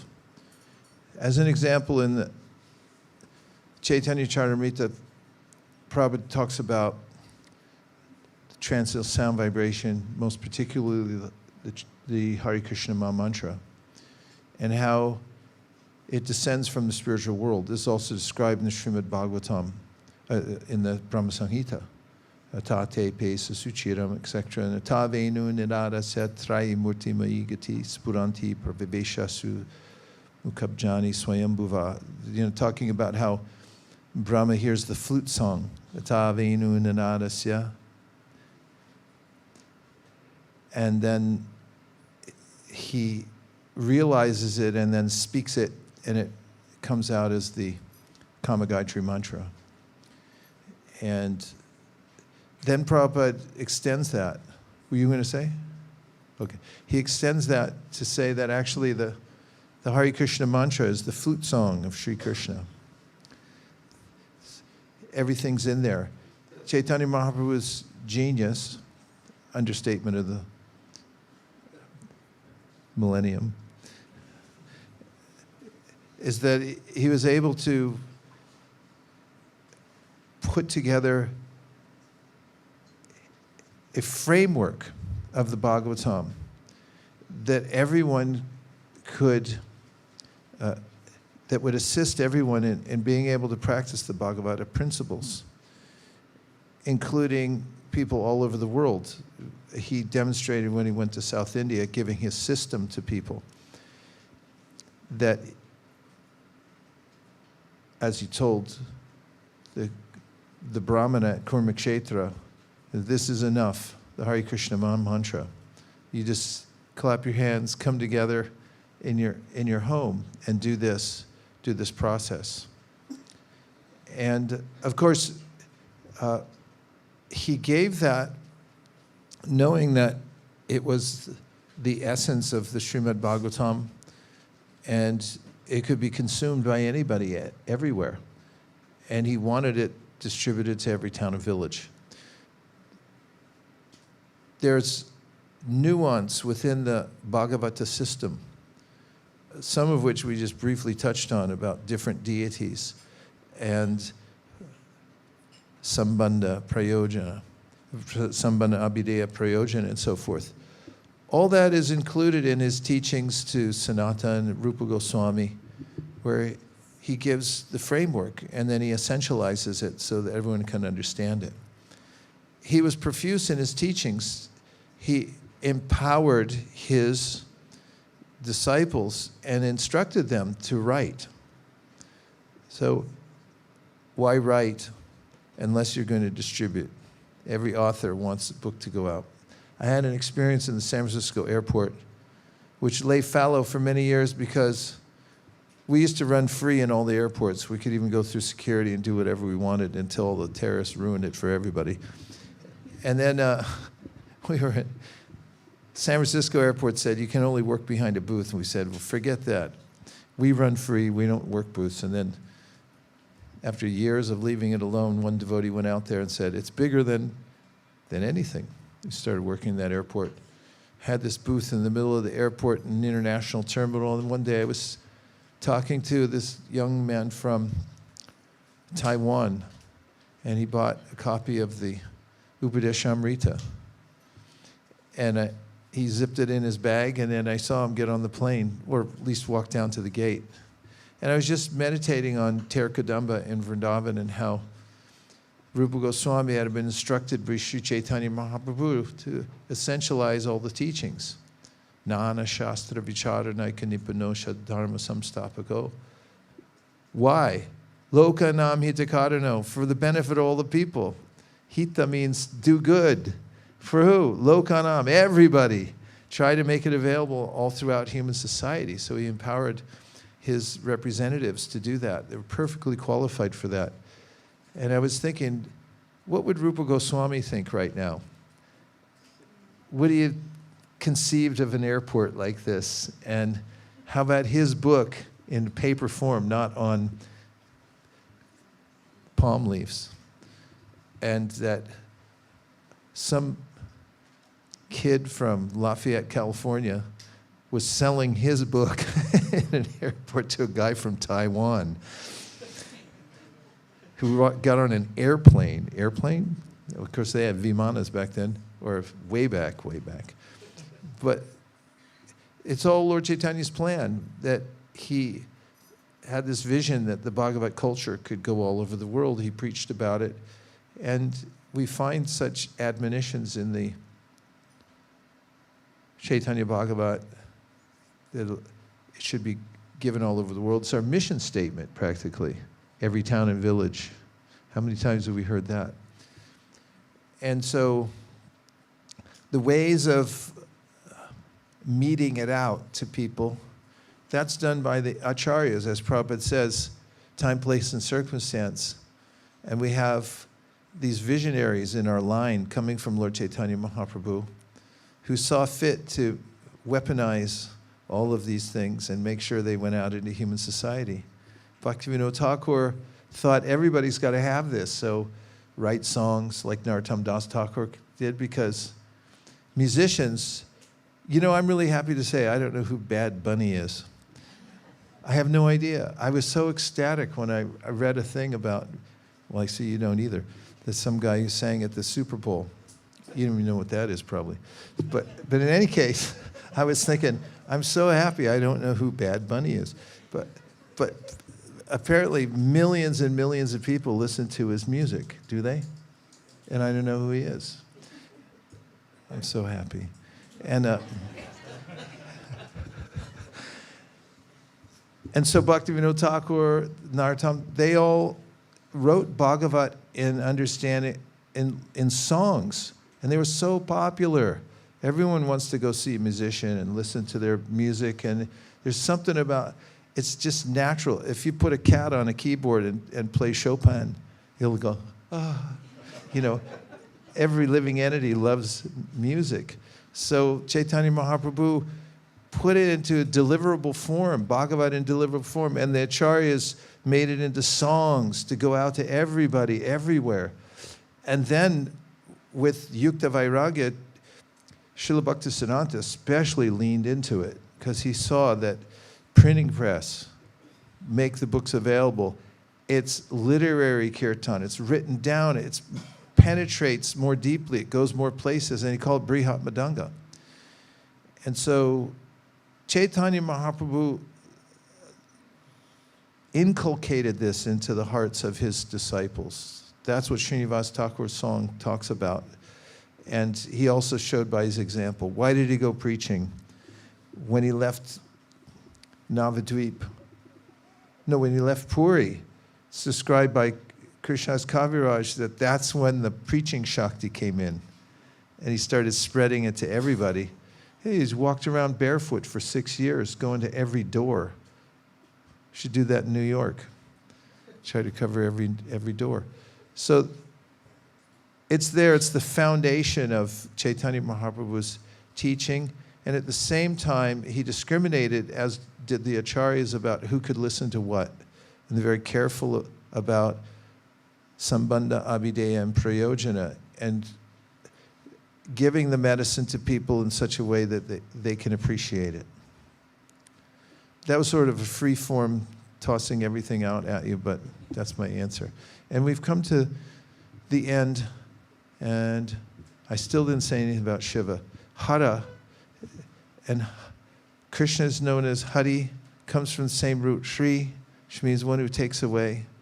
And find that Lord Shiva is a heroic figure, even within the Bhagavat, because he saves the whole universe from poison. And Shukadev Goswami mentions him when he says, Tapyante lukatapena sarava prayasojana parama aradhanam taddi purushasya kilatmana, which is that he said, great souls like Shiva, they perform austerities, tapyante, lokatapena, for the people of the world. And he said, when you do austerity to save people in the world, then you're known as the greatest, you're doing the greatest service. Aradhanam, parama aradhanam, means the best service that you can do. And in the context of the Daksha Yajna, he's also called Hara. But the Srimad Bhagavatam puts him in a very important position that he's Vaishnavalam Yata Shambhu. Many people worship Lord Shiva as a competing god or something like that. Who was with us when we were just in Mysore? The funniest thing happened.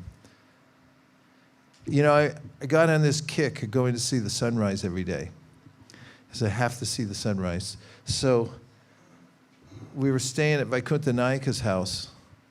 Nirkula, you know what I'm going to say? So, yeah, we went with a group, and we had to walk a while to find the perfect vantage point to watch the sun come up. And so we're standing in the middle of this field, huge field. Nobody else around. And did our Day-3, standing there chanting a little bit, and we see this guy tooling along on a little scooter. And he drives up to us. There was about 7 of us there in the middle of the field. He comes up and he goes, Shiva, number 1. Krishna, 2.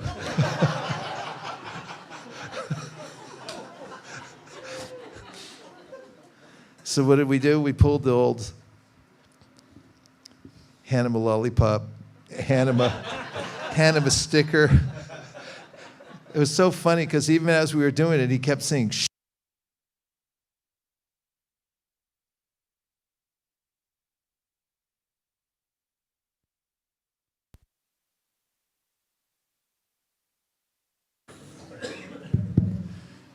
And so we're interacting with him with the books and everything like that.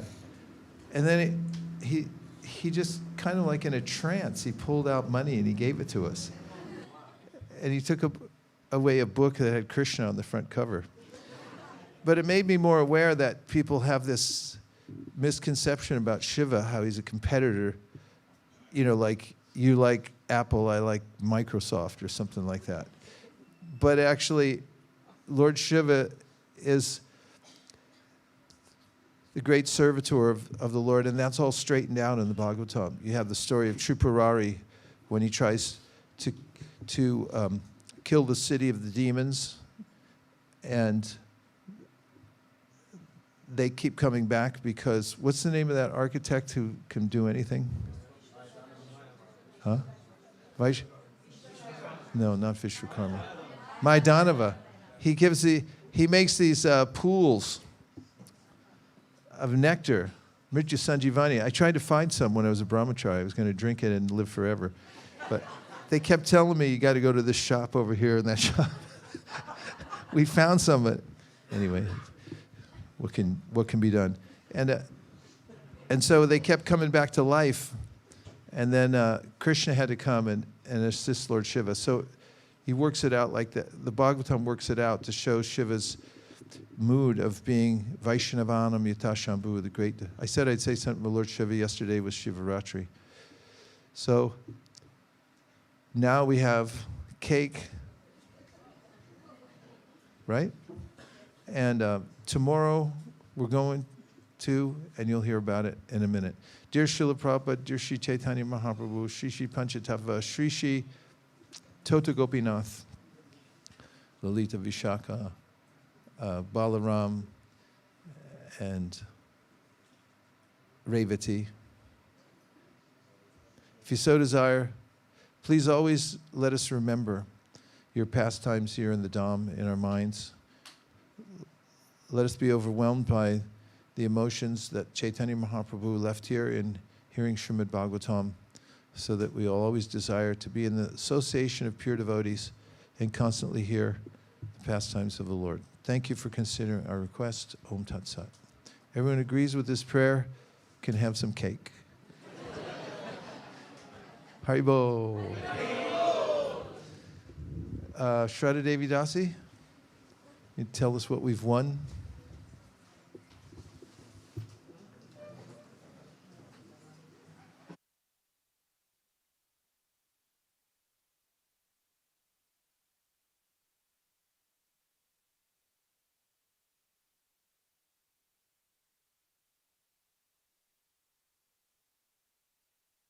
Hare Rama, Rama Rama, Hare Hare. Thank you so much, Guru Maharaj, for the wonderful lecture.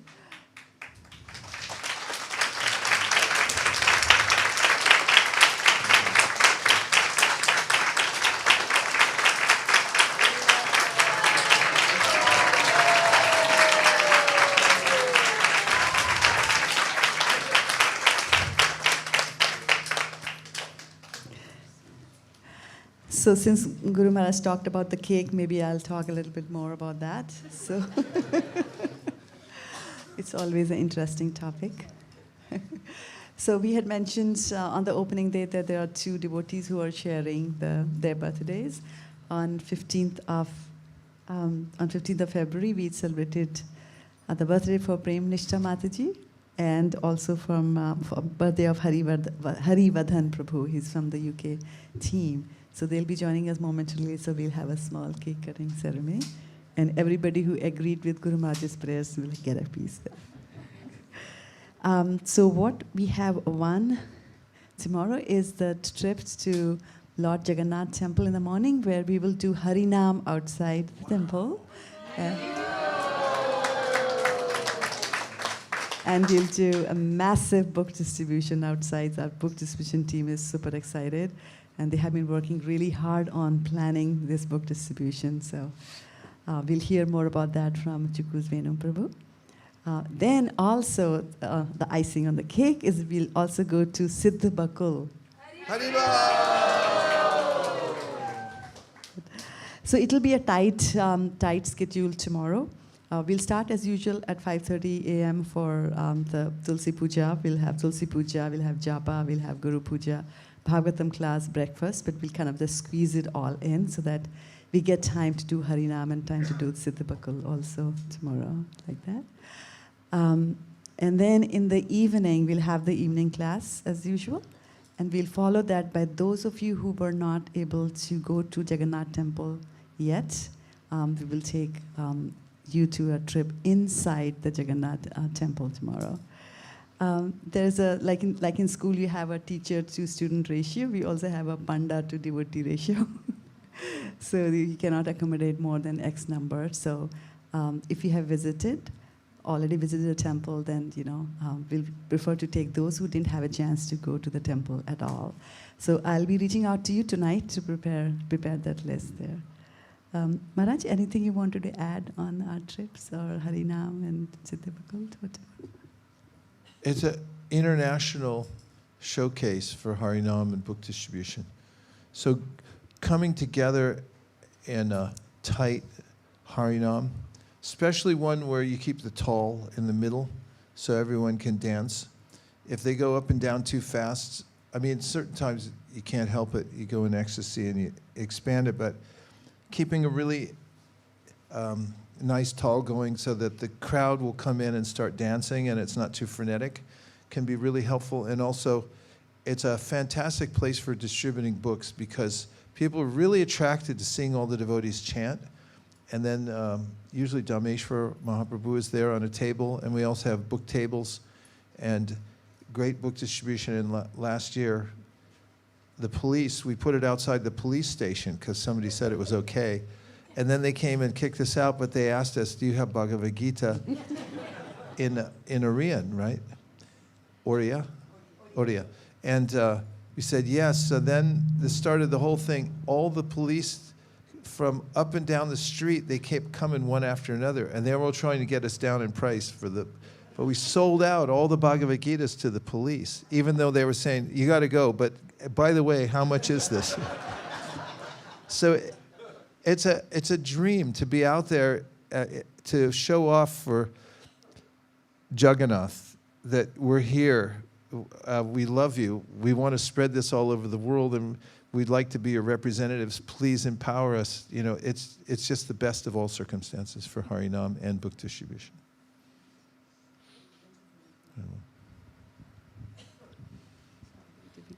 Thank you so much, Guru Maharaj, for that. So tomorrow is going to be a hot day, and so we need to make sure that we do a couple of things. And the first one is we keep ourselves hydrated, right? Remember to put on your sunscreens as well. And then once we come back, we'll wash our hands and use the spoon. Also,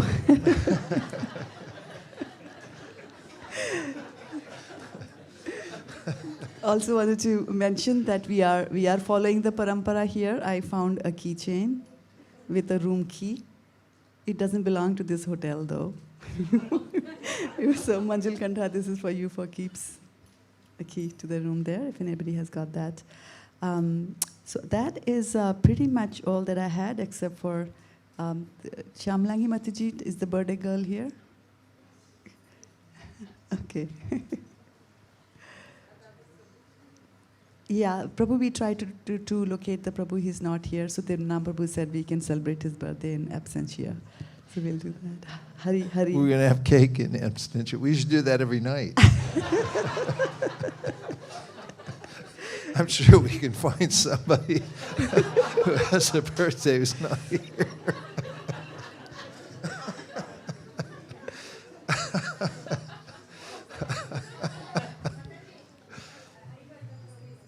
Oh, he's here? Oh, fantastic. Fantastic, Naz. It's double the joy. Thank you.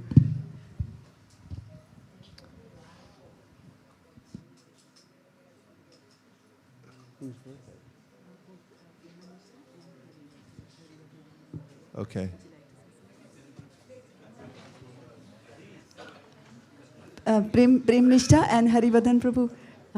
Guru Maharaj. Your birthdays? Would, yeah. On behalf of all the yatris, we pray that, wait a minute, you got to hear this. Prem Nishtha. We're making a prayer for you for your birthday. Prem Nishtha, Harivardhan Prabhu, this side, yeah. On behalf of all the yatris, we pray that Krishna gives you freedom of movement so you can always come back to the Dhams and visit here again and again. And may Lord Chaitanya and Lord Inanda empower you more and more to spread the Krishna consciousness movement all over the world. And may come into your mind that the main purpose for your taking birth in this world is to prepare to go back home, back to Godhead, and may you be prepared in all ways to do that. Thank you for considering our request. Om Tat Sat, and happy birthday. Gaur Premanande Haribo. Vanchakalpa tarubhyascha kripa sindhubhya eva cha patitana vanebhyo Vaishnavebhyo namo namaha.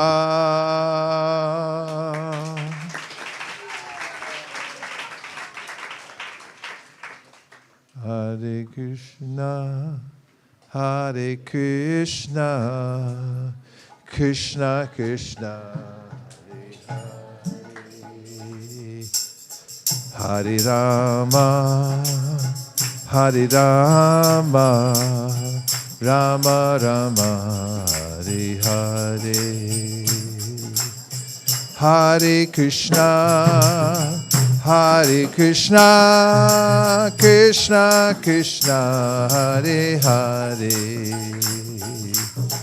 Hare Rama, Hare Rama, Rama Rama, Hare Hare. Hare Krishna, Hare Krishna, Krishna Krishna, Hare Hare. Hare Rama, Hare Rama, Rama Rama, Hare Hare. Hare Krishna, Hare Krishna, Krishna Krishna, Hare Hare. Hare Rama, Hare Rama, Rama Rama, Hare Hare. Sharira Vijajal, Jorendriya Tahikal, Jive Bele Vishashagare, Dharmaje Divayati, Lobamoy Sudurmati, Takejita Katina Shankshare, Krishna Bada Doyamoy, Kori Bade Jiva Joy, Shaprashad Nidhi Labai, Shayan Amrita Pau, Radha Krishna Ragao, Preme Dako Chaitanya Nitai. Cake for everybody in Jagannath Puri. Vanchakalpa Vishcha, Kripa Sindhabe Vishapa.